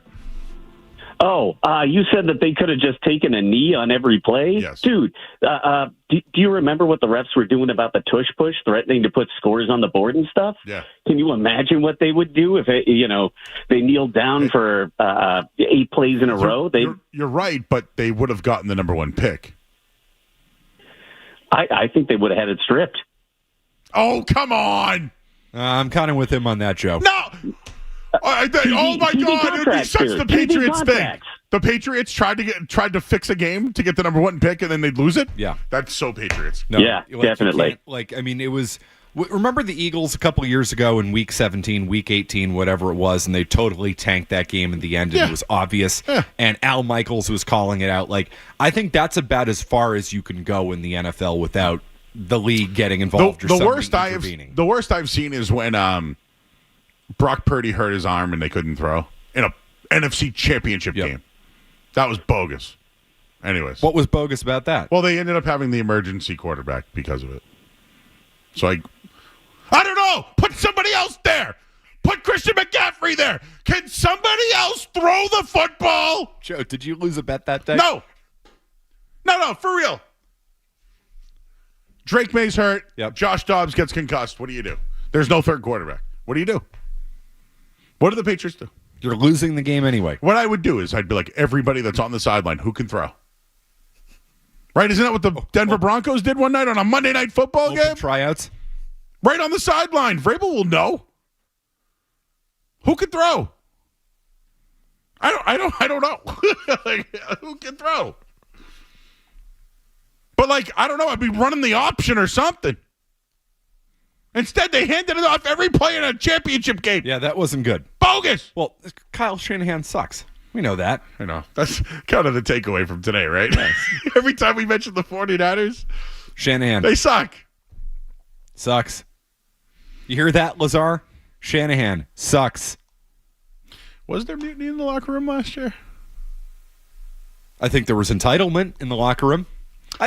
Was Joe Milton part of the entitlement group? Is Drake May part of the entitlement group? Sure. Yes. I want my quarterback to be entitled. I've had this conversation with Barth before. I want Garrett Crochet to be entitled. I want my star quarterback to be entitled. I think the wide receiver should be entitled. In sports, your best players are entitled, and I'm fine with it. Is that a take? I like it. It's a good take. More entitlement. Not less entitlement. If Drake more May entitlement. is entitled, fine. Joe Murray wants more entitlement. You know who was entitled? Mac Jones. Right? Yeah. Shouldn't have been. Did he deserve it? No. Has Drake May deserved it? I don't think so either, but you know what? I want him to be. Which comes to my next conspiracy. Ooh. We'll do that More next. Joe Murray conspiracies. We'll get the headline. We'll do it all. How about that? We got 2 more hours to go. Matt McCarthy's here. I'm Joe Murray. Don't go anywhere. There's more Joe Murray. On the way.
trade Brown for Cooper Flagg. The conspiracies went over a little bit better. I feel that Joe Milton was traded not because of a football move, but because Robert Kraft is settling some family business. Joe Milton to Jerry Jones. Glory hole. Here's my next one. The Patriots, last year, they got the third overall pick. They won a meaningless game on Christmas Eve. And in the end, they lost out on Jaden Daniels. Right? Mm-hmm. They did. Rookie of the year. Yep. NFC Championship game. Better than Drake May, yes. Okay. Yes, he is. Don't say May's better. He might be someday. He's not now. Don't say it. Oh, no, I won't. Joe, no, I'm not talking to you. I'm talking to the people. Because I know that take doesn't go over well with some Patriots fan. Don't say it. You can't say it. Jaden Daniels, greater than Drake May. Right now, he is. And in his sports growing up here, I could use the Celtics in particular as they thought they'd get Tim Duncan. They got Chauncey Billups. These things happen. Chauncey Billups, Hall of Fame player, right? Won one championship. Didn't win 5 like Duncan. Didn't win any here. Not here. Either won them here. Where I'm going with it is this past year, the Patriots won the last game of the year meaningless. And it now makes them the 4th pick. And based off reports in Colorado Pro Day, it sounds like Cam Ward's going 1. Sounds like Travis Hunter's going 2. What happens with 3? Is it Abdul Carter? Is it Shedeur Sanders? Which would leave the Patriots, if it's Abdul Carter's off the board, without one of the top players in the draft. So then you're boned. This is where I'm going with it. You're porked. This could be back-to-back years in franchise altering. They ran into Drake May. They didn't select Drake May. He was the next best quarterback. If we auto-drafted and left the room, they would have drafted Drake May. Mm-hmm. I've been told you have to give Elliott Wolf credit for that, though, by some people, which I'm not going to do. Well, you said boned, which I'm going to run with it. Could it be? I don't know if he's Jaden Daniels, but I think he's going to work out. So, I don't know. It's hard to really walk away from that one, Joe, and say, well, you really didn't get what you needed. I don't know. You got what you needed. What if Drake May is not what we think he is? No, he might not be. And I'm probably harder on Drake May than most people here at the station. So, yeah. But being fair, I think he has a chance to be very good. Joe Milton has as many wins as Drake May. You're not wrong about that. No, I mean, I joked about it. Week 18, I said, the way you want to lose this game is you actually need to put Drake May back into the game. Yeah, Patriots won 4 games. Drake May won 1 of them. I mean, that's fact. So to go with he turns the ball over too much, Joe. He does. To go with this, because I'm doubling down on it. The Patriots have missed out on Jaden Daniels and potentially Travis Hunter or something. Yep. Which could put them in the future of contending. Drake May can too, but we don't know that. We saw Jaden Daniels do it. Right. He went to the NFC Championship game. If it's Will Campbell at 4, you don't know he can play tackle. Right. Well, tackle or a guard, haven't you heard? According to Elliott Wolf. Those games were meaningless. And, dude, the Patriots were so good for so long. This happens, right? What have the Bulls done since Michael Jordan? Come on. They had Derrick Rose for number 1 overall pick MVP. What did it do? Yep. Nothing. Nothing. Got hurt. Nothing. It was never the same. What have the Spurs done? They got Wemby. Yeah, nothing. They got Wemby, though. I mean, they have him. Right. But now he's out indefinitely with blood clots. What have the Cowboys done? Nothing. No, that's probably a better comparison. Yeah, nothing. Think of great teams. The Lakers just traded for Luka Doncic, so who knows? But I'm just thinking great franchises after they've been great. What happens to them? Look at the Celtics for 20 years. Nothing. So why do we just think Drake May and blank are going to work out? Because people love Drake May, and they're excited about him as they should be, but they overrate it. They overrate him right now. It's the way it is. You know how it goes, Joe. You see something that gives you hope, as Drake May should give you hope, and you take that hope and you magnify it a little bit beyond what it should be.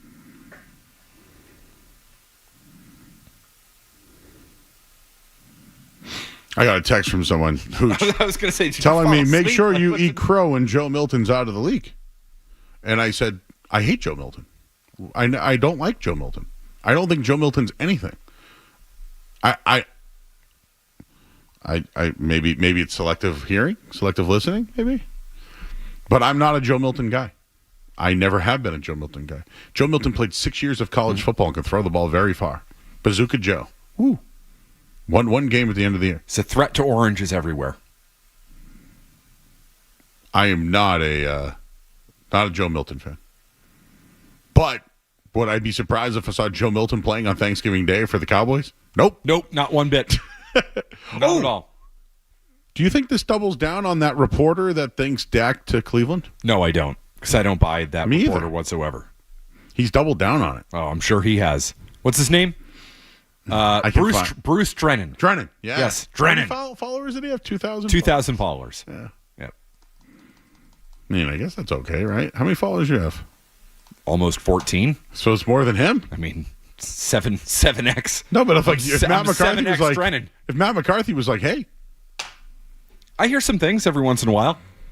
I generally don't say them because that's not who I am. I'm not a reporter. I'm not a reporter. Not a reporter.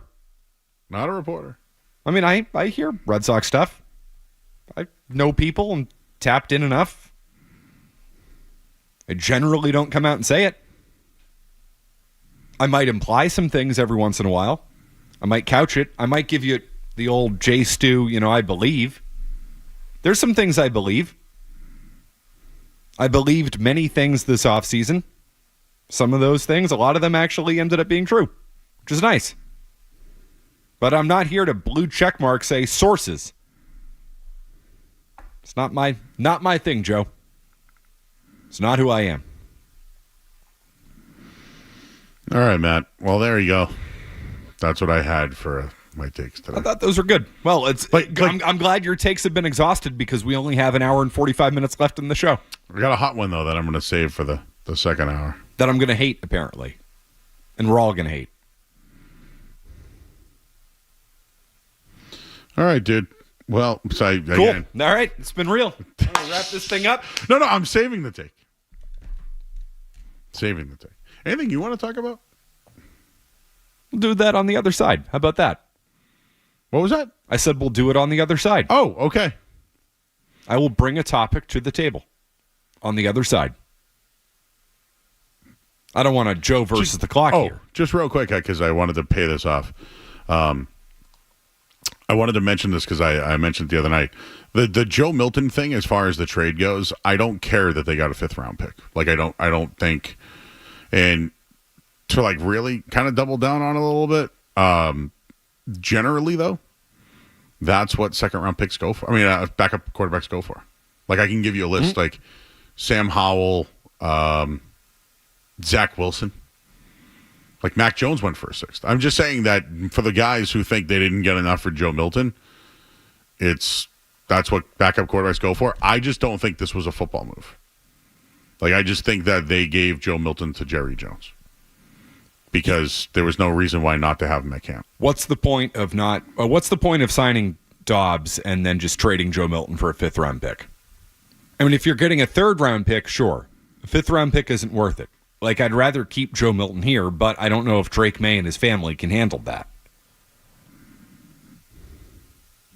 And as a result, and I buy in on your theory, if you hand him to Jerry Jones, you give him a nice little sweetheart deal, does that help Robert get something else he wants?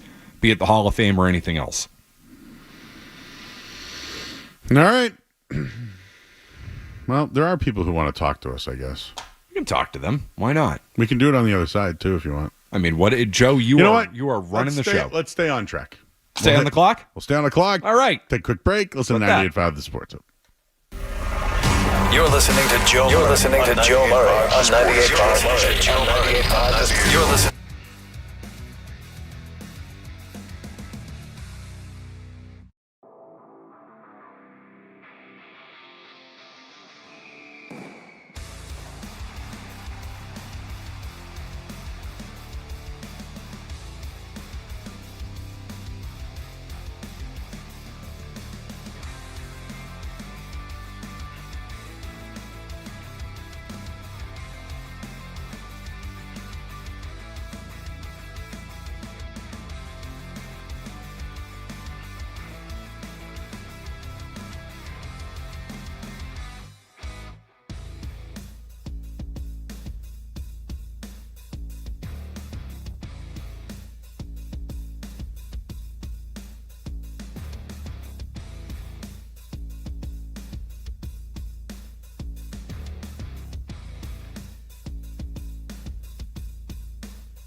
All right, back here, 98.5 The Sports Hub. We're on track. We're back here.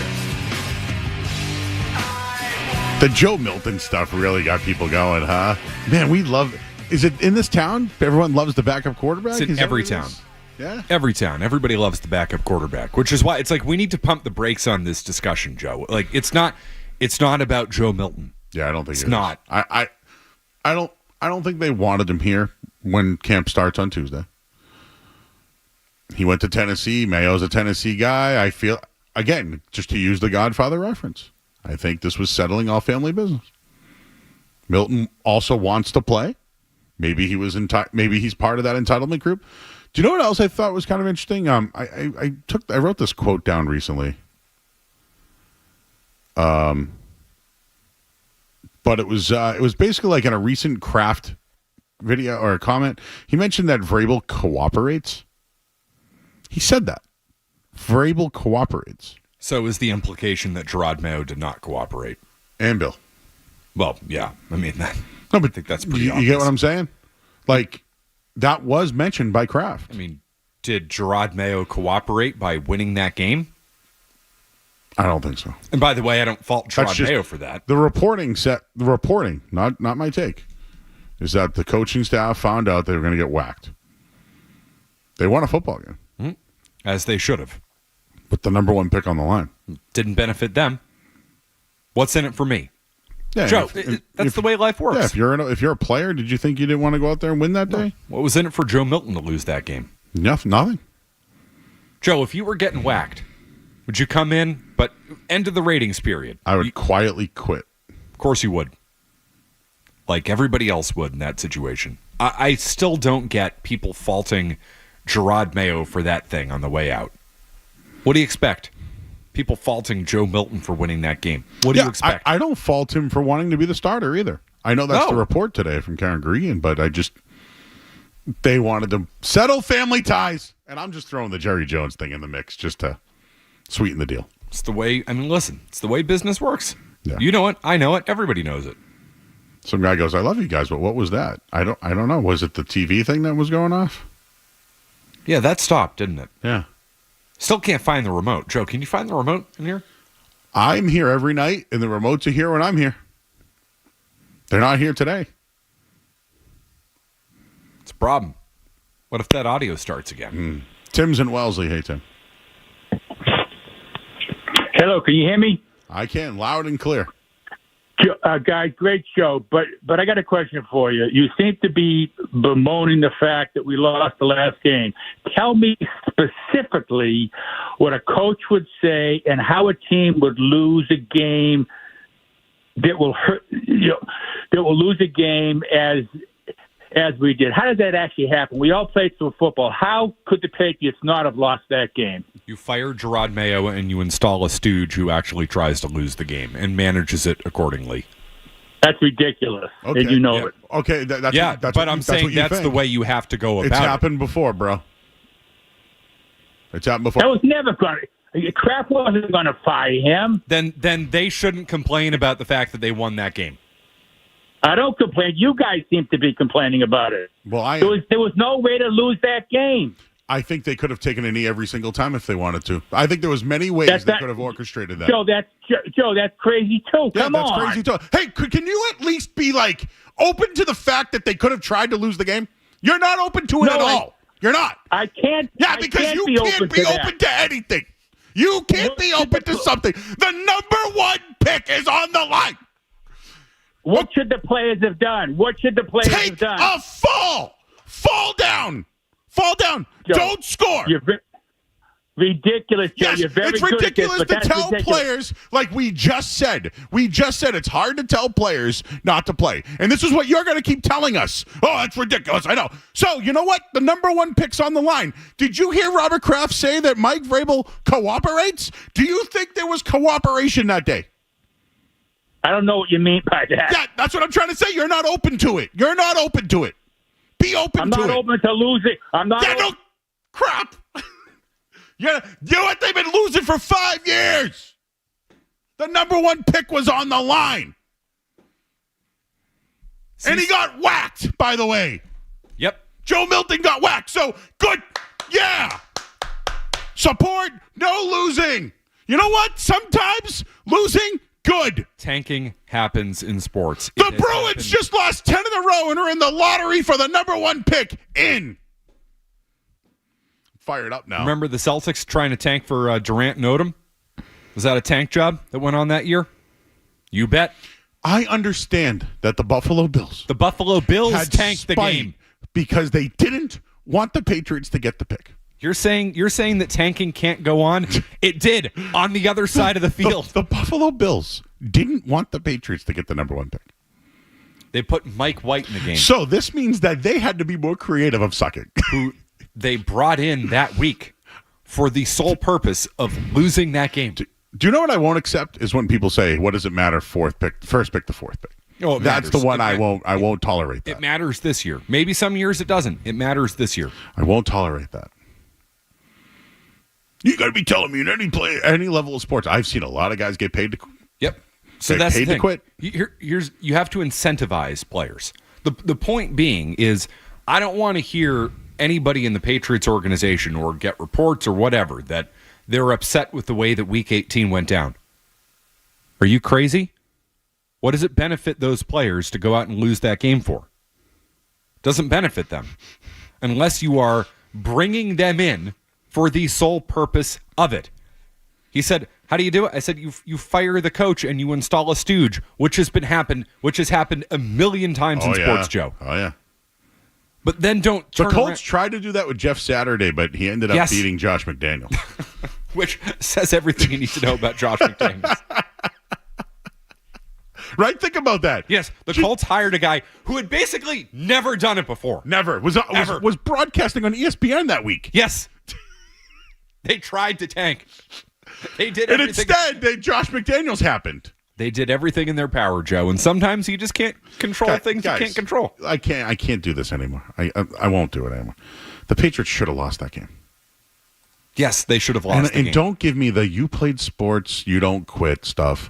And guys quit all the time. And I get it. Joe Milton got an opportunity to play, and he showed out. Good for him. I credit him. I actually credit him for it. I just think the Patriots mismanaged it. You would have been better off, and I said this at the time, Joe.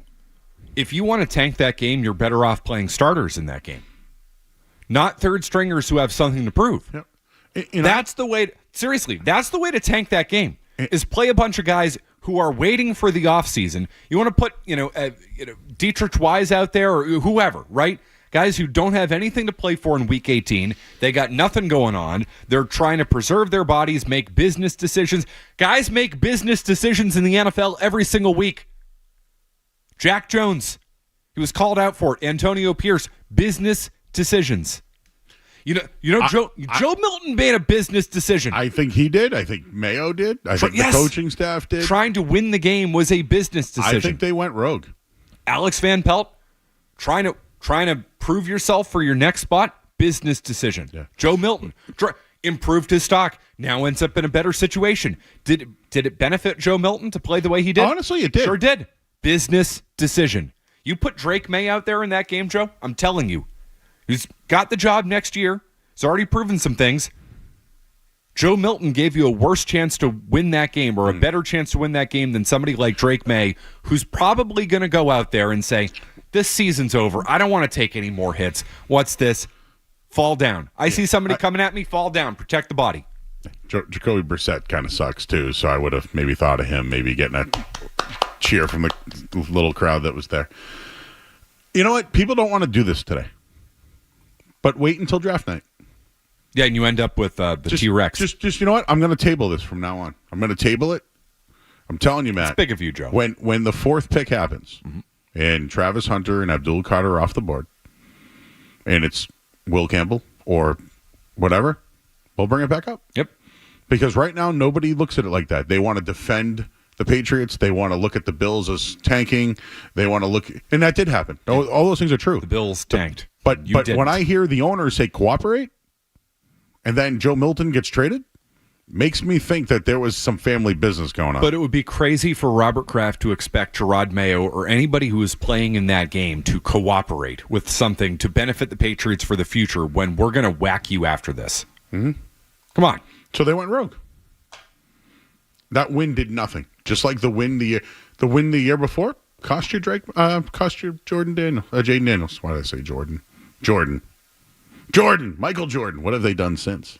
Nothing.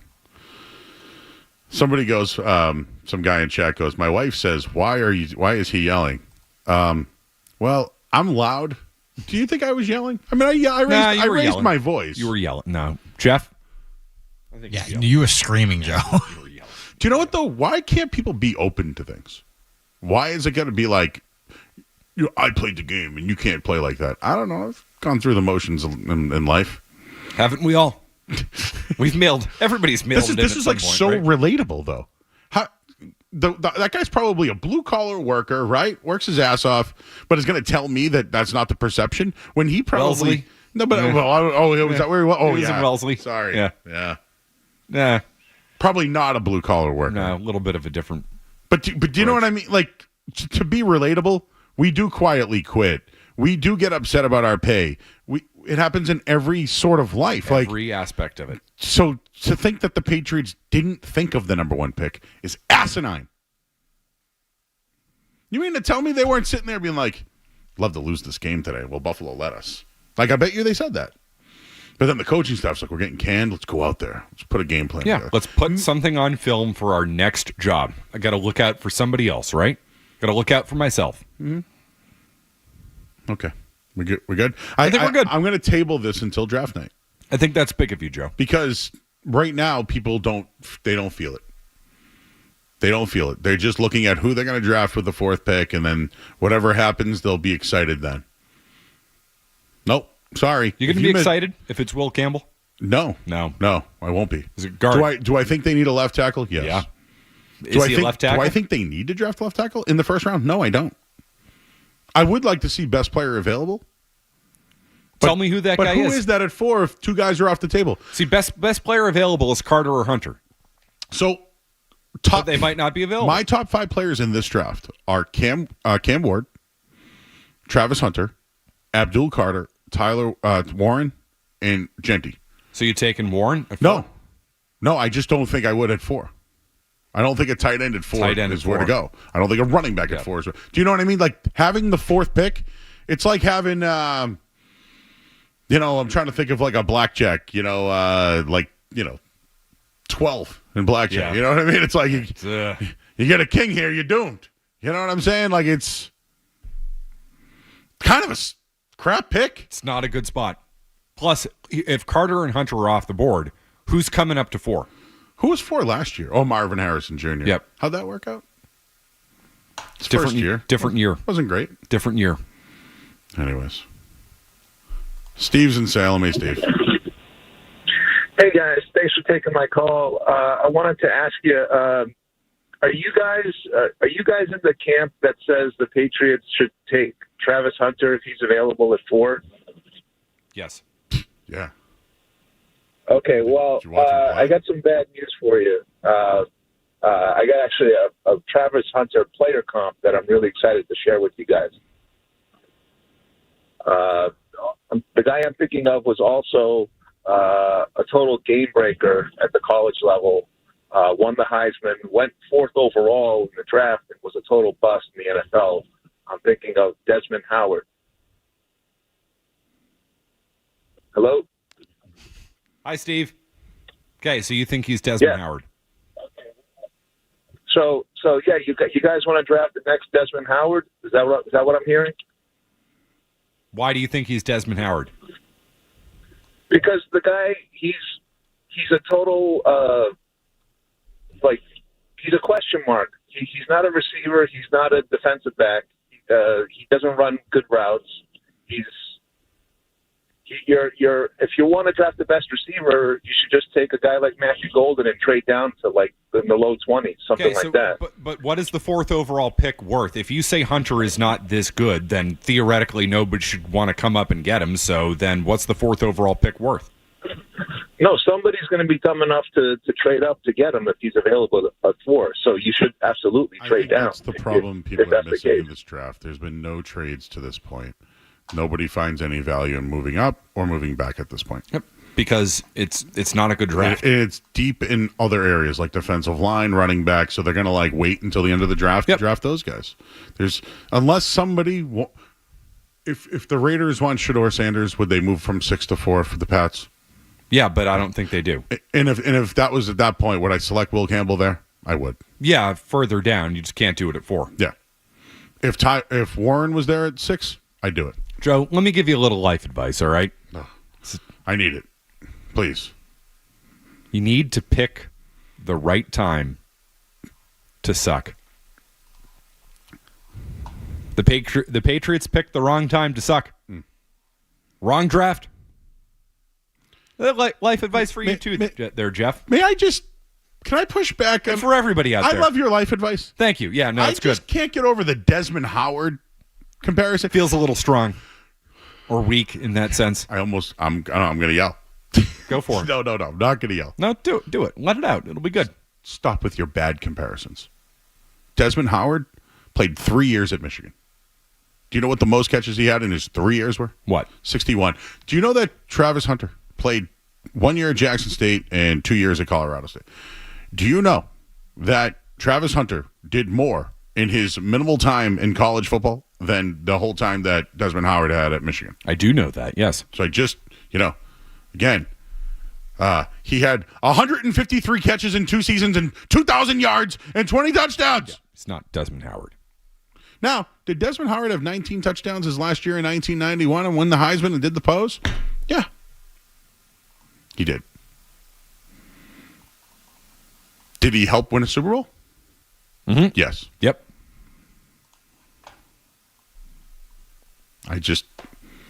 Are we seriously trying to compare guys from 30 years ago in the NFL?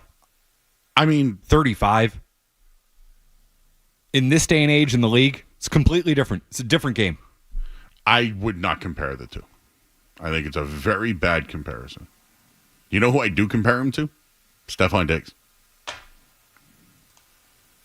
Just saying. Oh, Riz is online. Hey, Riz. Hi, guys. Joe. How you what's doing, good, buddy? man? How you doing? I'm chilling, man. First and foremost, you already know. Shout out to the fam. McCarthy, you've been talking about this remote, man. It's giving me PTSD because you know how it is with guys in remotes. We love to be in control. I know. Love to be in control of the TV. But real talk, has this ever happened to you? You be in bed, whether it be the Roku controller or the cable controller, all of a sudden it goes missing. Now you're looking all over the bed for it. You don't want to get up. So you're just tossing pillows, tossing comforters, sheets, whatever. You can't find it. Nothing makes me more irrationally angry, Riz, than that. Now you get up and you fling that damn comforter or sheet, and now the remote goes flying into the wall, batteries everywhere. It's like, what the hell, man? I know how it is, bro, but I feel your pain. Somebody find the boy the remote, man. We need it. Joe, what's going to happen if NBC Sports Boston starts feeding our audio back to us through this TV and we can't turn it off because I can't find the effing remote? It's very simple. I just need the mute button. And it's not like you can walk up to the TV now either and press the volume down button because you need the remote. This is one of the dumbest things we've done as a society, removing the channel change and the volume buttons from our televisions, from the actual television itself. Do you know what I think we should do? What? Eliminate remotes and just have it as an app on our phone. You never lose that thing. Seriously, what do you think? I'm in. We just get a little thing, left, right, 1, 2. I can control my. I can control my system. Roku from my phone. Okay, my heating system up, down. There you go. My security camera, I can. Why are we behind on this? Why do we need the remotes anymore? It's all on our phone. Shouldn't I just be able to think it and have it happen now? Do you think we're starting to wake up and feel better and our brains are working a little bit better? Because at 10 o'clock it was, hey, how are you? Nice to see you. 10 o'clock, Joe. Yeah, any day. I'm not firing on all cylinders at 10 o'clock. You got to get to at least 2 in the afternoon. Rob's in Rhode Island. Hey, thank you for taking my call. I just want to touch up on this whole Drake made quarterback crap conversation. The problem is with players in this league these days is that they're all entitled with this generation. They expect everything to be handed to them on a silver platter, that they don't have to work for what they have. Now, with Milton, he balled out. He deserves the praise that he got. He got paid to play. He showed up. If it bothers Drake that much, then he needs to nut up, play better. He gets paid $millions of dollars. I'm just an average Joe. I wouldn't mind having that kind of money, but you get paid to play the sport. You do your job. You're the starter. Do what you got to do. Can I ask you a question, Rob? Yeah, absolutely. Do you mind me asking how old you are?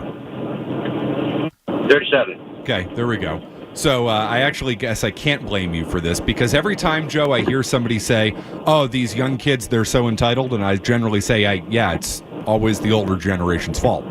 That's the way I look at it. This is the way I operate in life. If you've got a problem with the generation younger than you, or the generation that you're raising, you need to look in the mirror. That's how I feel about it. Absolutely. But you're right, Rob. It actually would be somebody a little bit older than you or me that should be held accountable. The only thing for I'll this. push back on you, Rob, is Drake May was told he was going to be the backup when actually he was told he was the best at the position in training camp, and he handled that very well. He did, but once he got that position of being a starter, his son flipped in his head that he feels like he's untouchable. But it's the NFL, not for long leagues. So any given Sunday, someone can show up and be better than him, and he can be providing the bench. All right. Well, I think he handled it well when he was benched or not given the starting job. I know we're running a little late here, but remember the end of the year? By the way, for the people who want to say the Patriots, you go out there. I've looked at the box score of that final game of the year.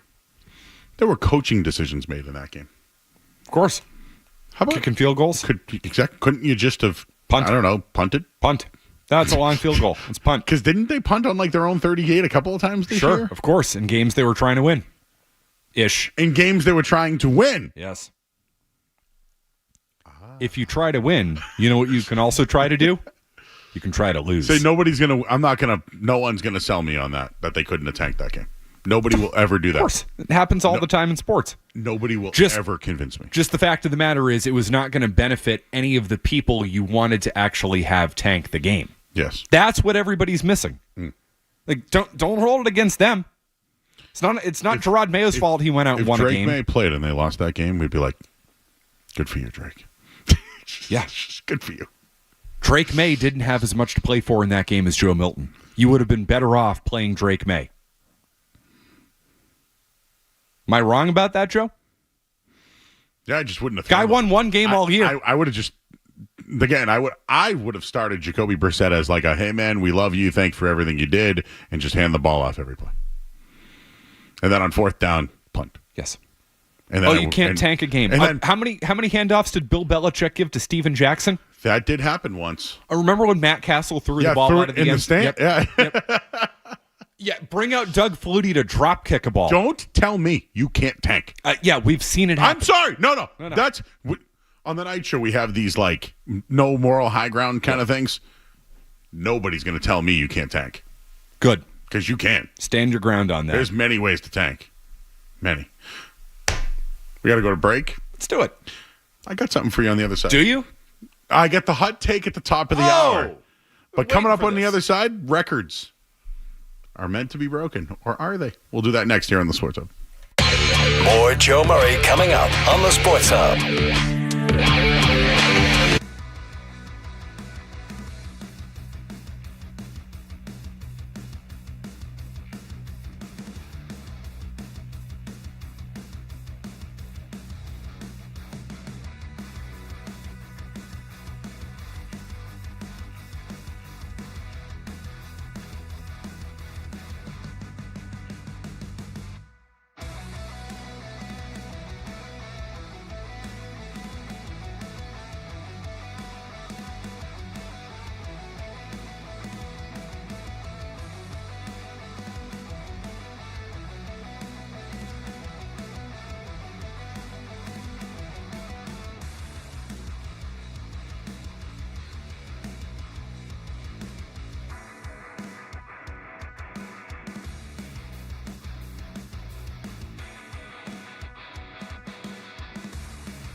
for the most all-time in NHL history.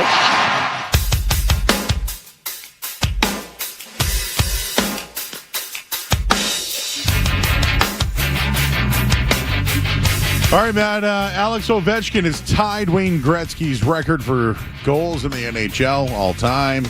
He has a chance to break it today. I think he will. Never thought he'd get here. I never thought I'd be talking about Alex Ovechkin. But overall, what are your thoughts on him about to break Wayne Gretzky's record? Yeah, you can't take anything away from him, right? I mean, listen, Gretzky's still the greatest player in the history of hockey. He is still a great one. It's the most important record in the sport. It's you get defensive of it, right, as a hockey fan, that you don't want Ovechkin or really anybody to break that record. I mean, it's, Babe Ruth having his home run record broken. It's then Hank Aaron having his home run record broken. You just don't want it to happen. That being said, I can't really take anything away from Ovechkin. This doesn't mean he's a better player than Gretzky. He's not. But it's extremely impressive. It was one of those records in sports, Joe, that I just don't know if it was ever going to be broken. I don't know if I would have put it in the, well, that's impossible, nobody will ever do that category. This is certainly not one of those, but it's the most important record in the history of hockey. And this is a big deal, and rightfully so. I tried to compare, what Alex Ovechkin is doing to our local sports team, the Bruins. I was there last night, Joe. Went to the game.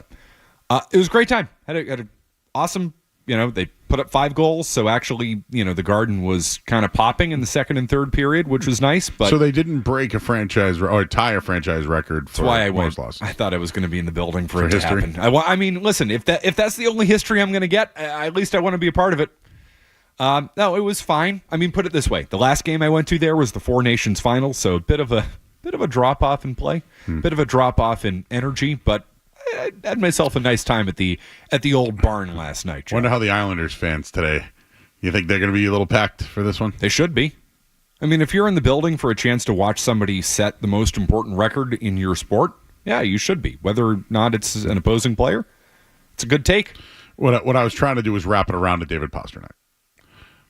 I don't think David Pastrnak can play till he's 40. I don't know. How about that? I don't know. B, Pasternak's known as this great offensive player, but is he tough? Is he physical? Aren't those the things that people said about Ovechkin? And then all those great, rivalries with Pittsburgh, that team got fiery. They got Tom Wilson. They got Hathaway. They got all these guys. And all of a sudden, Ovechkin turned into that guy playing with his, hair on fire. Yep. He also won a cup. And then he won the cup, but now he's like, after games, Fleury's on the bench for the Wild, and he gets his whole team out there to shake his hand to show respect. Like, he is now an ambassador of the game. Alex Ovechkin. You become that, but I think you become that when you win a cup.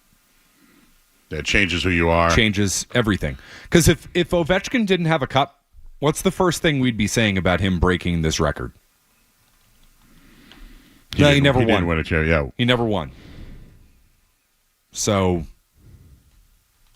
and listen, it's a little different in other sports. I mean, baseball, Barry Bonds didn't win a World Series, but nobody's going to hold that against him. A cup, you got to have your name on it. It's a little different. It's a little different in that sport. It's a little different in most sports, I guess. But you're right. I mean, so what's going to hold Pastrnak back? He hasn't won anything. Do you think anybody's going to break this record? And let me just give you a couple of names. So Crosby's got 622. Yep. Not happening. Stamkos, no. Malkin, no. Tavares, no. Where's McDavid? Kane. So Marchand's 422. That's not going to happen. No. Austin Matthews, 398. Pastrnak, 388. Connor McDavid, 361. McDavid's 28. What about Draisaitl? 399. So I will say yes. Somebody will break this record someday, Joe. You think it'll be one of these guys?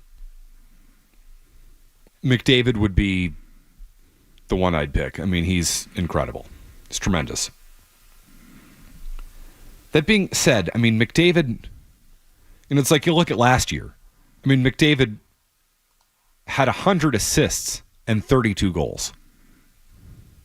So, like, those are the it's an incredible season. 132 points, but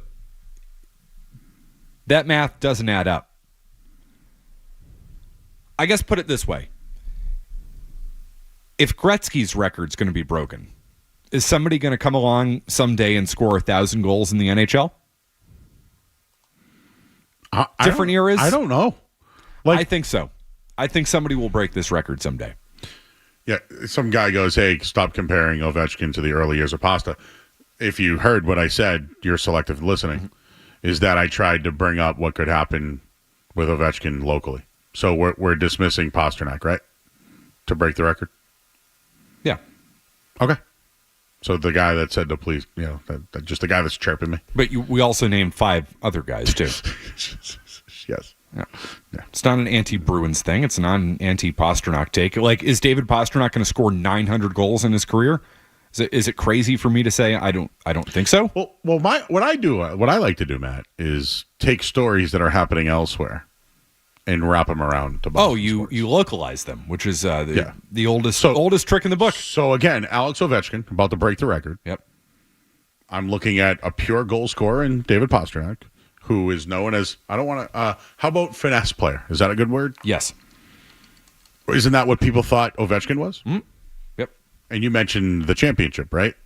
That kind of changed the trajectory of his career? Yes. Could that happen for David Pasternak? Maybe. Okay. So do you think that me bringing that up is not a good localized topic? I get it. I'm reaching hard. Don't get me wrong. I don't know. Isn't that what we do? We compare to what's happening local, right? Listen, Pasternak's going to have almost 400 goals by the end of this season. Yeah. He's 28. He's got 388 right now. 29. I mean, he's 29. Can he play another 10 years? Yeah. Why Most of not? these guys. I think eventually you know what's going to hurt him? The state of the team for the next few years. He's never played again. I know Bergeron. Okay, fine.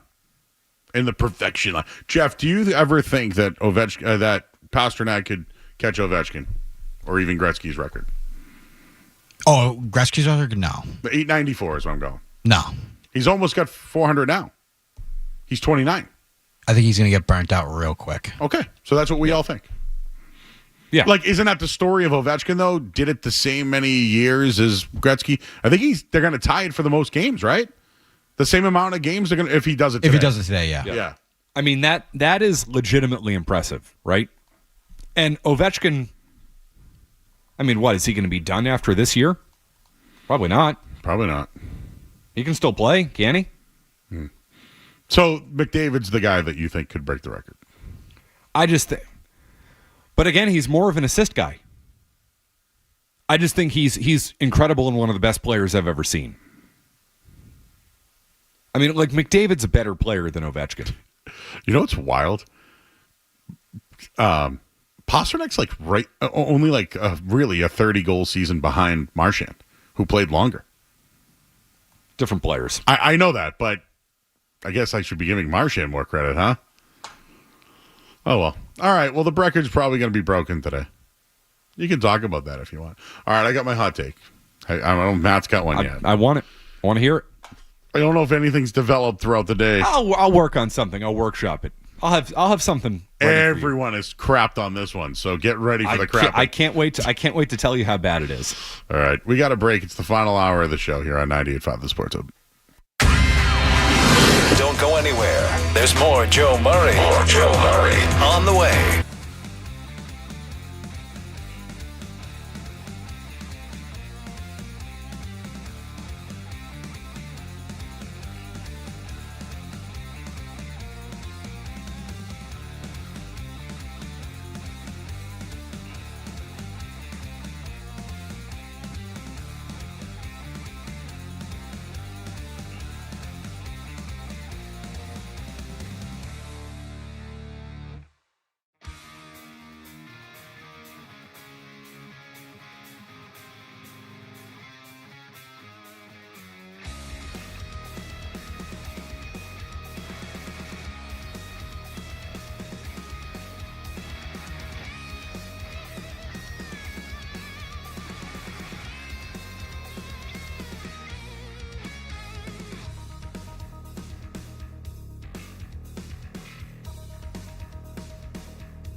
All right, back here, 98.5 The Sports.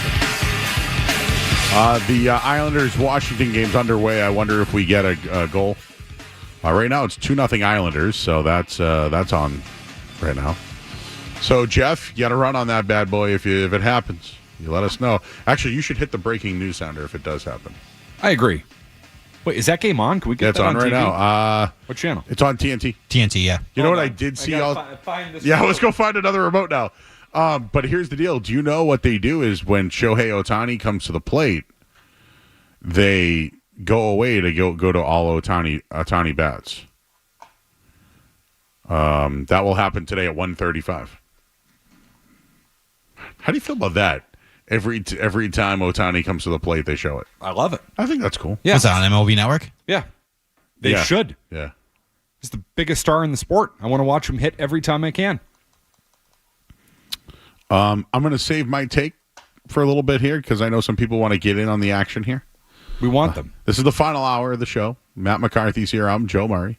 I got a little animated earlier. I'm did. Sorry if I did. You don't need to apologize. I apologize, but I'm not sorry. Okay, right. So you're just acknowledging, yes, but you feel no remorse whatsoever You know what? for crapping all over that Do you know collar. what? You guys think I yelled. You yelled, Joe. You yelled. I think that if you really heard me yell, you would not think I was yelling.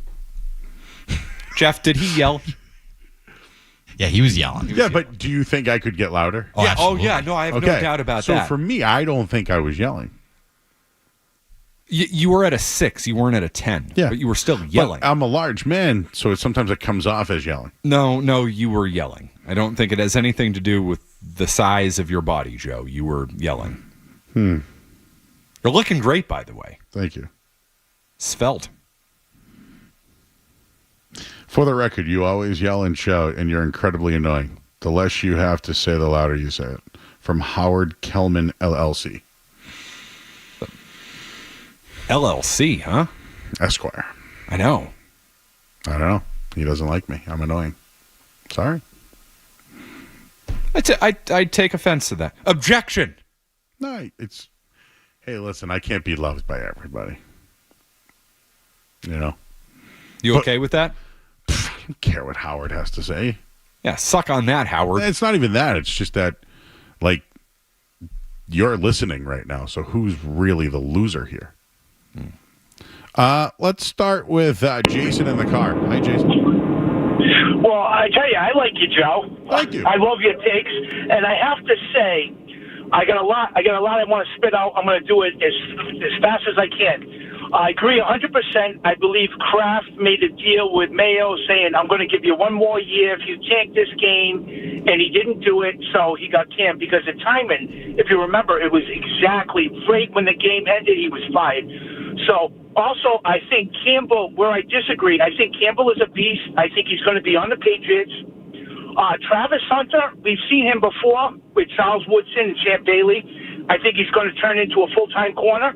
And the last thing I want to say is nobody is talking about this, but if Abdul Carter is still on the board at 4, he has an arrest record. He assaulted a tow truck driver. He broke his ribs. I think that's going to make Kraft after Hernandez, I think Kraft is going to say, no. I don't want to take a chance on this guy. Hey, thanks a lot for hearing me out. Have a great weekend, guys. That will not scare the Patriots off. No way. Yeah, back in 2024, Abdul Carter was charged with assaulting a tow truck driver. Not going to stop him. They've had a lot of other people with records on that. Since Aaron Hernandez. Oh, yeah. Let's not pretend like they are. Joe, talent is talent. What did the tow truck driver do? Don't do that. Don't do the victim blaming, Joe. Come on. No. What? Can we find out? I mean, we can research it.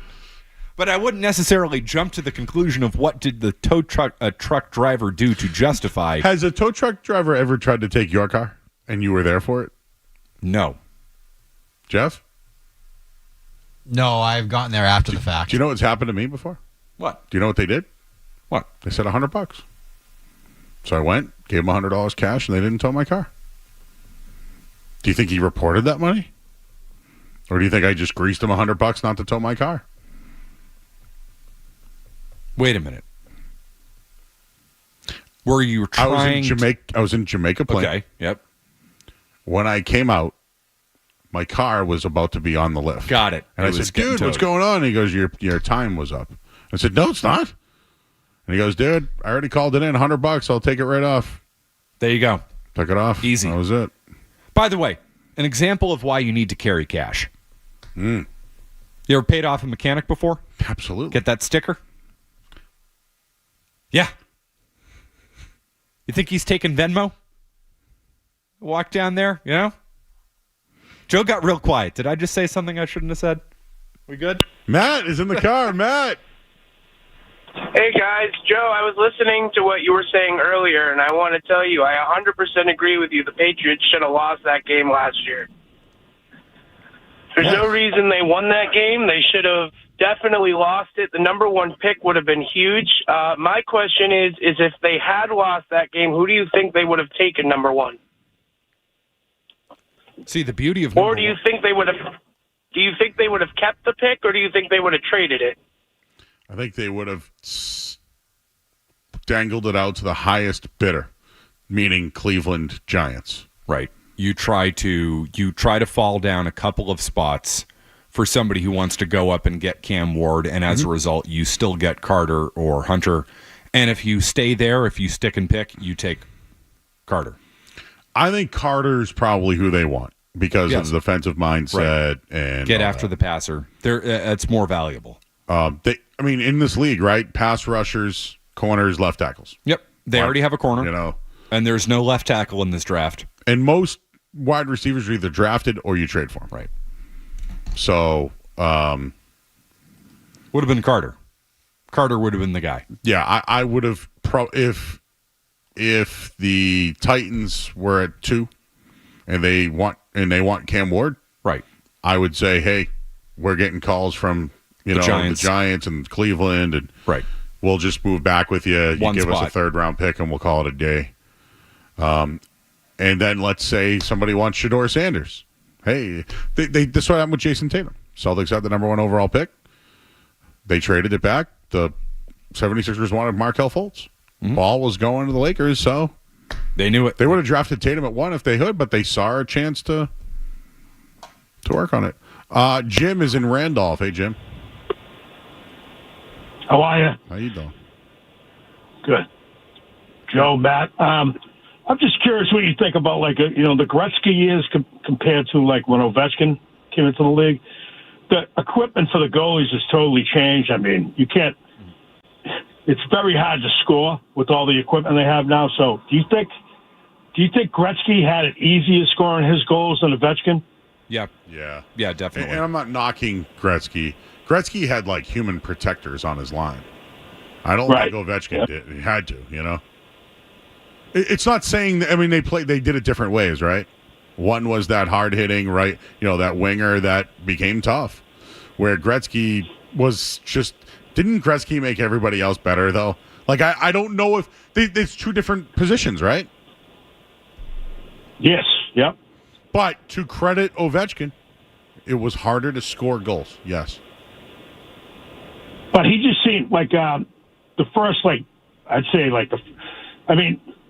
good skater, but he used to just swing around the net on the power play. It's like he had a great shot, but Gretzky, I remember Gretzky against the Bruins, 88, and it was he used to go behind the net, come back. It's like everybody's flopping all over the place because they couldn't get him, and then he just set up Messier. They had some talent back then, but no, I'm just saying, I think that Gretzky, in that era, there was a lot more to shoot at, I think. Yeah, I think Ovechkin has played in a tougher era, right? A tougher era to score, as he said. Listen, there are probably better players in the league now than when Gretzky played. That's the way it is in just about every sport. So it's when you're judging players across eras, it's hard.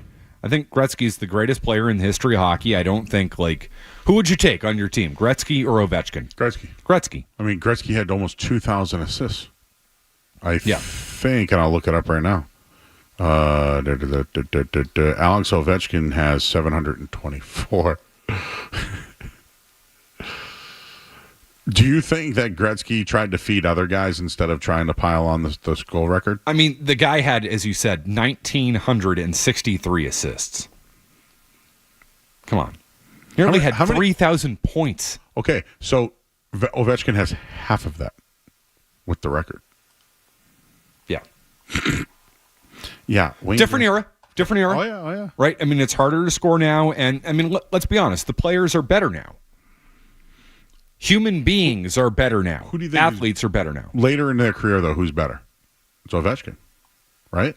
I mean, Gretzky had some great final years with the Rangers. I want to say another thing is Gretzky played like 80-something games, like maybe 10 times or more. Yeah. He played a lot of games. Gretzky in his final year with the Rangers had 9 goals. Okay, what about the year before that, though? 23. Okay. So He had 53 assists. That's what I think, though. In my head, he was definitely on the back nine, no doubt about it. But yeah, he had still had a 20 goal.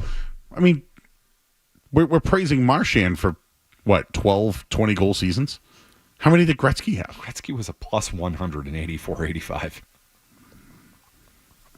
It's ridiculous. It's all ridiculous. All right, I got one that's been I'm ready to take it out of the air fryer. Got a hot take? It's a hot take. Nothing. It's nothing to do with Boston sports. All right, hit me with it. We'll I got one for you too. Next here on 98.5 The Sports Hub.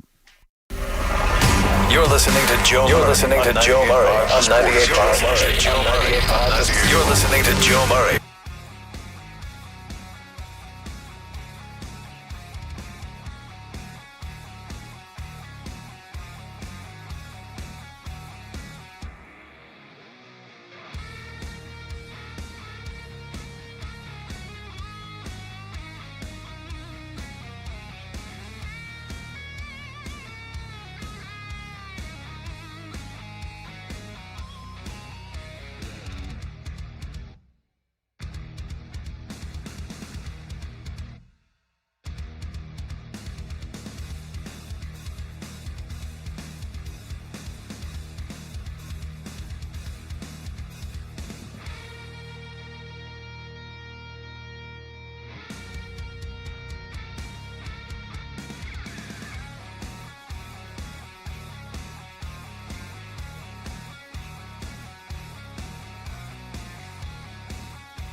All right, I've been holding this hot take for a week now. Break it out, Joe. This better be good. This better suck so much based on the way you've set it up that I'm not going to like it. What do you got? I don't think the Kansas City Chiefs are going to make the playoffs this year. Oh, Joe, I love that take. I'm kind of with you. You want to know my reasoning for it? I want to hear your reasoning first. I'm not going to use the team that lost the Super Bowl. I'm going to leave that one out because I know the Chiefs lost the Super Bowl and then won. Yep. They got exposed on the offensive line, and their line got worse. Now, there is a draft, so we'll see. I think Mahomes is, I don't want to say regressing, but his average per completion is down. They'll probably get Riche Rice back and Worthy and Hollywood Brown, and if they're all healthy, that's pretty fast. But I think they have just, besides Pacheco, who again was a 7th-round pick, they don't have a lot of dynamic backs. They have a bunch of professionals. I also think the division is extremely harder. Great point. With good coaches, more importantly. There you go. I think Bo Nix and Sean Payton and that team was going to take a step. I thought the Chargers regressed. They had a great regular season with Harbaugh, but I think that it shows when you take away a quarterback's wide receivers, right? Yep. What happens? Yep. I think they bounce back. The Raiders get Geno Smith and Pete Carroll.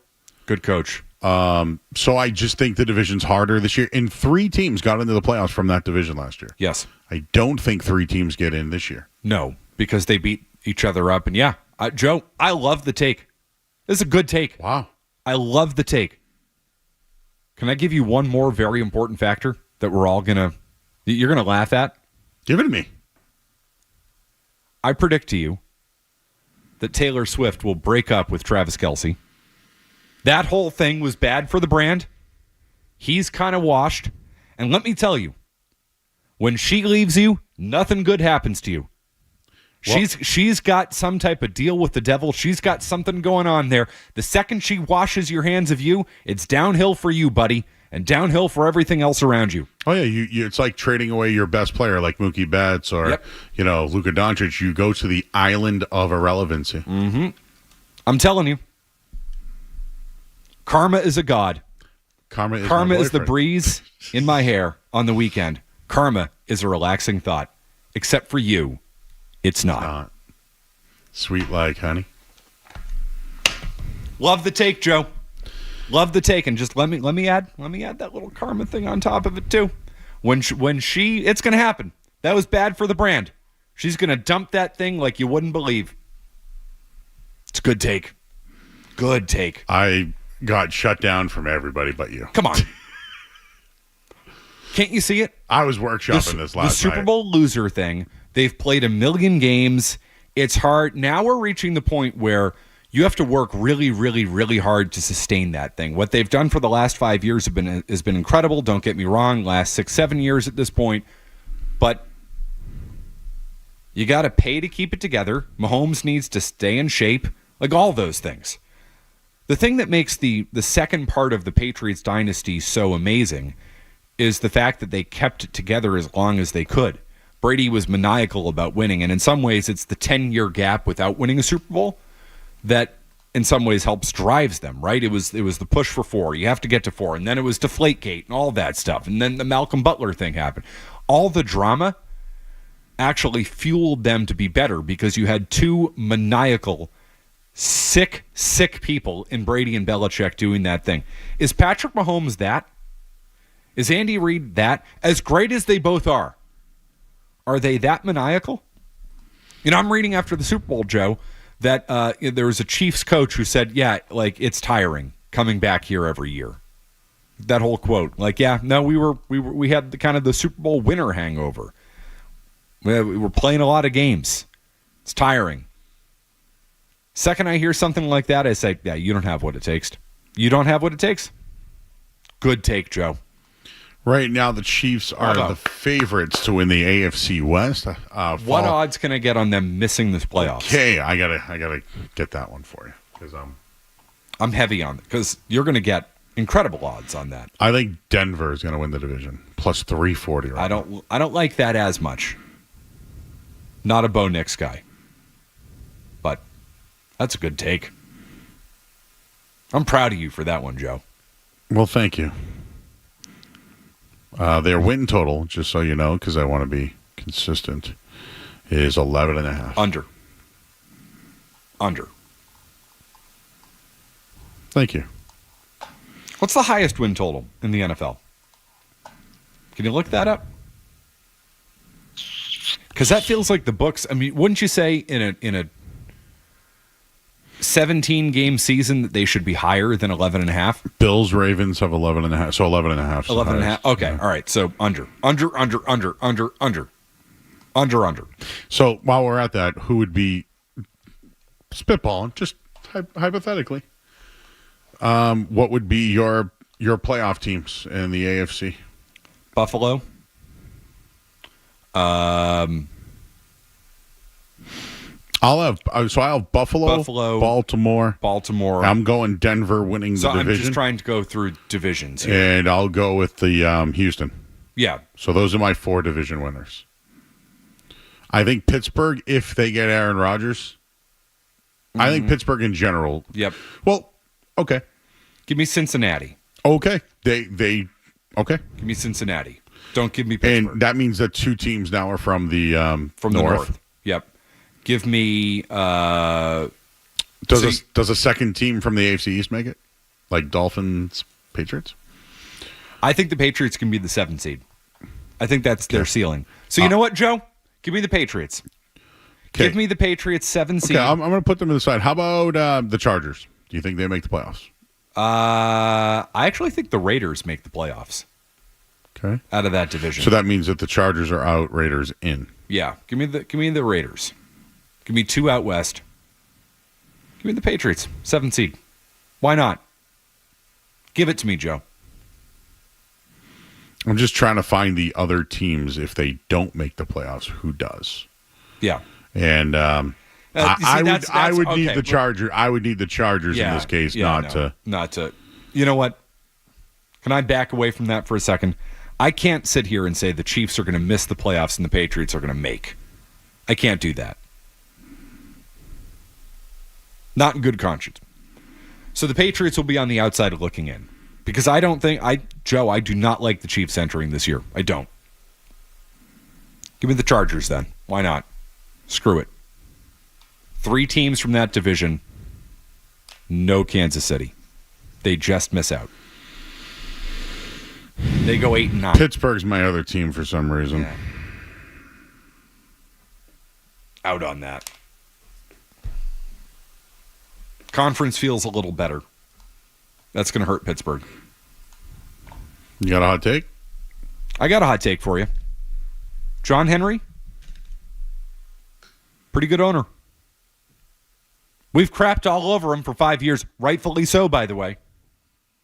Has John Henry had a good offseason? Spent money on Bregman. Just gave the bag to Garrett Crochet. A lot of risk there. Team's better. John Henry, right now, pretty good owner. Doesn't excuse what he did for the last 5 years. Not trying to make excuses. But, Joe, who is a better owner? John Henry or Robert Kraft?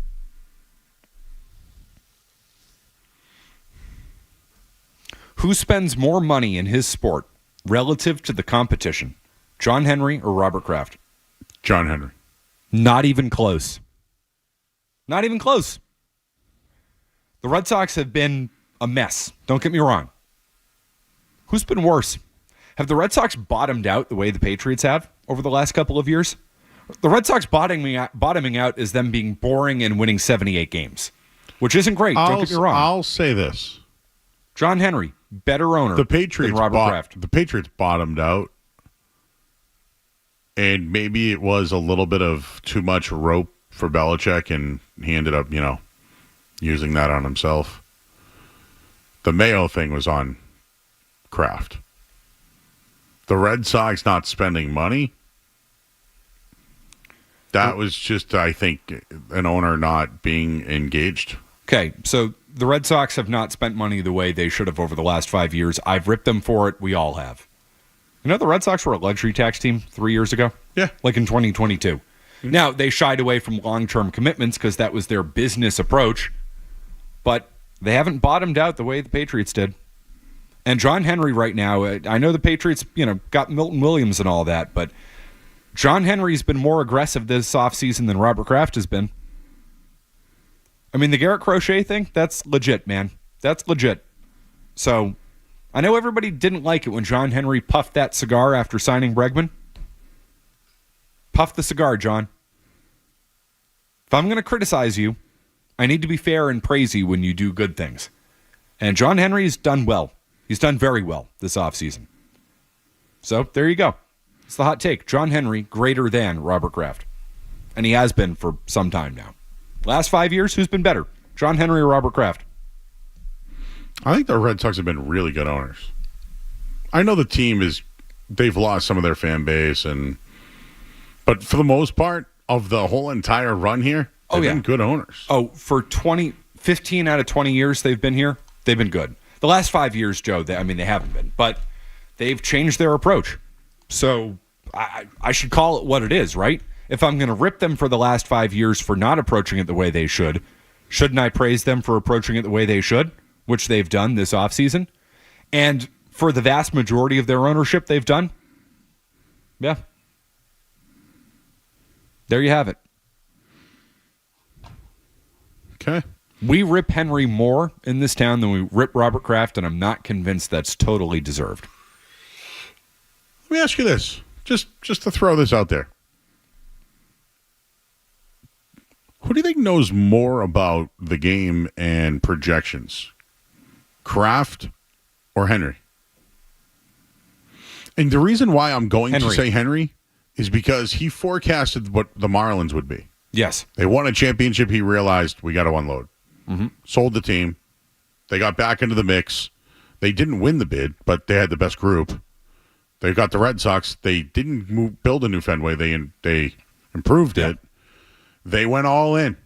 They went all in on analytics at 2 with Theo Epstein. Like he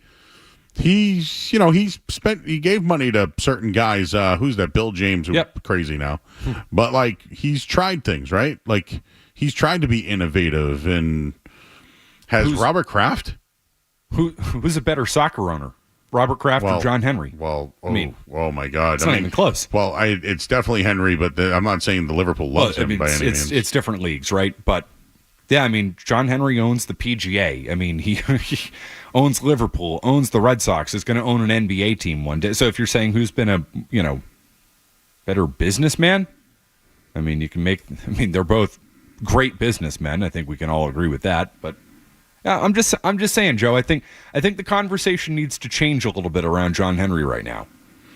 If he's doing this, you know what caught my eye this week is he's been at the press conferences. He's more involved. And I think Theo has a lot to do with this. I think Theo has brought him back into the fold a little bit. Theo is the most important person on Jersey Street. Well, I was going to mention the comparison of the Red Sox getting deals done having Theo to maybe the Patriots getting deals done having Ryden Cowden and Vrabel's people, His, we were talking Godfather for a minute here. Where's Tom Hagen? Jonathan. Isn't it so weird how that was brought up this week about the contingency plan of the ownership group? Well, Jonathan is very involved, but then he's not at any of the press conferences. Like, don't all the reporters tell us that Jonathan's not involved? But then Robert himself says that he is? Well, I think there's a level of involvement, right, that some people think Jonathan is involved in football operations compared to business operations. That's where that disconnect is. Oh, do you think that maybe they should be transparent about that? Or are we just is Jonathan the man behind the curtain? Well, it doesn't, if you believe that conspiracy theory and you see him up in the booth in Arizona doing his thing and jotting down notes and yeah, exactly. And it doesn't. So he's not involved in football operations, you're telling me? I think it would benefit maybe the Bill Belichick camp to suggest that Jonathan is, and suggest that Robin Glazier was, and yeah, is Robin Glazier the Connie of The Godfather? I don't know. I've got who's Fredo? Fredo is. I have Elliot Wolf. Elliot Wolf. Yeah, not gonna happen until while his mother's alive. It's not going to end well for Elliot Wolf. You know who Fredo really was you mentioned Mangini. it, Mangini. It's a Ty Warren line. It's not a McCarthy line. Sonny is Mayo? Definitely Mayo. You said it, I didn't. Then you end up on the causeway. Mayo ended up on the causeway. Sarko and Malden. Hey, what's going on, Joe? Good afternoon. Hey, Matt. Yo. I'd like to say hi, man. Never talked to you before. It's good to have you, man. Good to talk to you, Sarko. Yeah. Really quickly, since you was bringing up the Red Sox, I'd like to say when you was talking about it right now, definitely it's Theo Epstein. Being there is why everything is changing. And I understand, of course, the owner, and of course, he's got to throw the money out. But it's Theo. You get me? In the fan base. Because I'll be honest with you, at the end of the day, when COVID started, I cut the cord. I tried to save as much money as I could, and I did. And you know what? I did not have no Red Sox game on at all. And finally, the other day, I signed up for NESN 360 so I can be able to watch it. You know what I'm saying? The Red Sox game now. How's the app treating you? I'm sorry? How's the app treating you? Well, I'm not having a problem like Felger is because I have a Roku TV. So once you have a Roku TV, you can get the app like right onto the Roku TV. I've got. You know what I'm saying? I've got the Roku, but the app, I keep having to jump out of it, and log back into it, and all that. Well, yeah. Well, I don't know. Like sometimes I've noticed a little slight lag, right, here and there. But it's not that bad, like considering, like, you know what I mean, how bad it can really be. Well, considering where the cable prices went, yeah, I'm with you. Well, that too. But now I know I'm paying an extra $29.99 a month, but it's all good. But with that being said, now I'm watching the Red Sox. Joe, real quick, brother, I couldn't make Joe. Yeah, I'm here. What's up, bud? Oh, okay. I'm sorry. I thought you had a cut me off. So I couldn't make it yesterday. But we'll try to. Unfortunately, something came up, man. We'll try to make it on. Yeah, we'll try to make it tomorrow. All right. I'm all over the world, my man. I know you are, but you know it's not like being there. It's not the same. Yeah, you get me? Matt McCarthy. So the Joe Murray Show experience is like a. Of course. The fans come out and want to watch the show. I gotta come to a remote with you sometime, Joe. Oh yeah, we'll eat very well. Oh, I know we will. Joe, I've been out to eat with you. We always eat very well. Right. Oh yeah. When is there gonna be other people when you're doing the show? Like, you know what I'm saying? It's like I heard Leroy say it last week, and you know, we need other people showing up from the show. Well, Sarko, we're working. Whenever you're remote, you know what I mean? Thank you, sir. I appreciate it. Joe, you do a remote south of town, I'll show up. Yeah, that's the issue. Is I'm north. You're north, and it's hard for those. That you know, doesn't happen too often. Yeah. But no, we'll do. Listen, if we can do it, we'll do it. You come south of town, I'll show up. Maybe the draft night. Who knows? Maybe I'll be at my neck of the woods. Oh, yeah, that's right. I'll pop by. Be a good time. All right. Well, I have some things that I wrote down that have kind of to do with sports, nothing to do with sports. Why don't we wrap up the show with that? Let's do it. It's Murray and McCarthy. I used Glenn Murray as my photo, and the only McCarthy in sports was JJ. We're not a very athletic family, Joe. You said clan. Yeah, we're really not. I liked that as the McCarthy family. Yeah. There's Mike McCarthy, who's a coach. Yeah, cousin Mike. JJ. He's a dumbass. We're more known for the Blarney. I mean, we do own Blarney Castle. That's the McCarthys. So we're more known for that. I've been to the Blarney Stone many times in Dorchester. Many times. Haven't we all? Fields Corner. We got that Hi-Fi Pizza across the street, too. That was a 2 a.m. special right there. Talking pizza. Talk pizza to me, Joe. Burnt Edges, Waltham. Give him a shout out. Got to check it out. It's really good.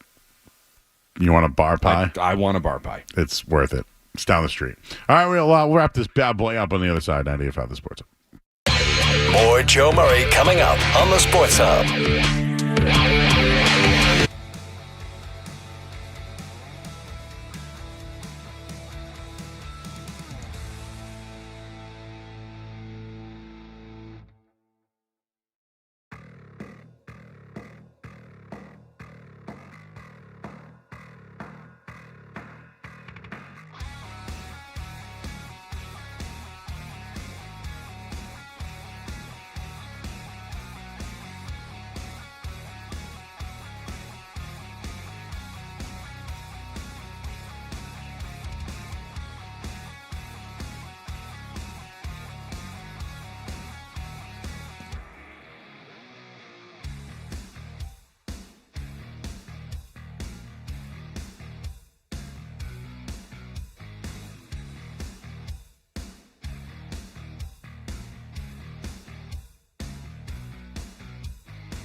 complete.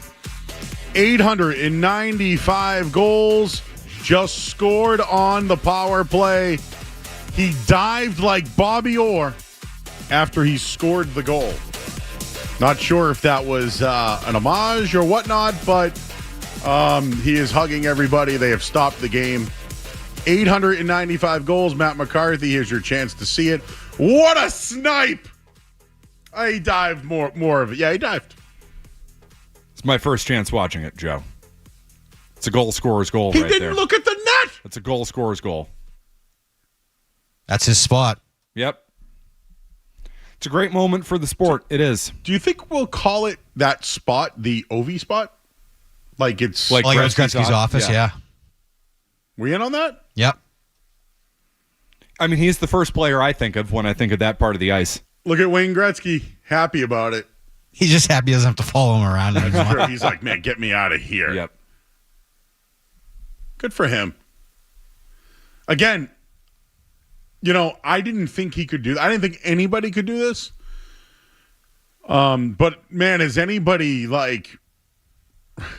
revitalized their career more than this guy? And what I mean by revitalized is we just looked him at as a Russian sniper, right? That's what he was. Now look at the whole entire Islander shaking his hands. Now he is the NHL's all-time leading goal scorer, which it matters. It does. Joe, so many records in sports don't matter. I mean, look at the Celtics the other night. The most three-pointers by a team in NBA history. Did they stop the game for that, by the way?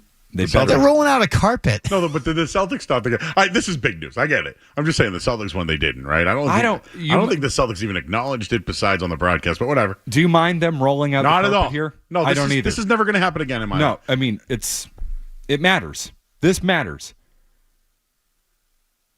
When you think about it, really, there are very few records in sports that actually matter, Joe. This is one of them. And it matters that it's a Gretzky record, that Gretzky held that thing. He's the greatest player in the history of the sport. And Ovechkin is not Gretzky. He's not. But is he worthy of this? He is. I think so. He is. You know what? Yes. Yes. Not think. Yes. Wayne Gretzky scored 894 against... Wayne Gretzky scored goal number 894 against the Islanders. On March 29th, 1999, Alex Ovechkin scores 895 against the Islanders. On April 6, 2025. And he did it, Jeff, you're right, in the same number of games. Same exact number of games.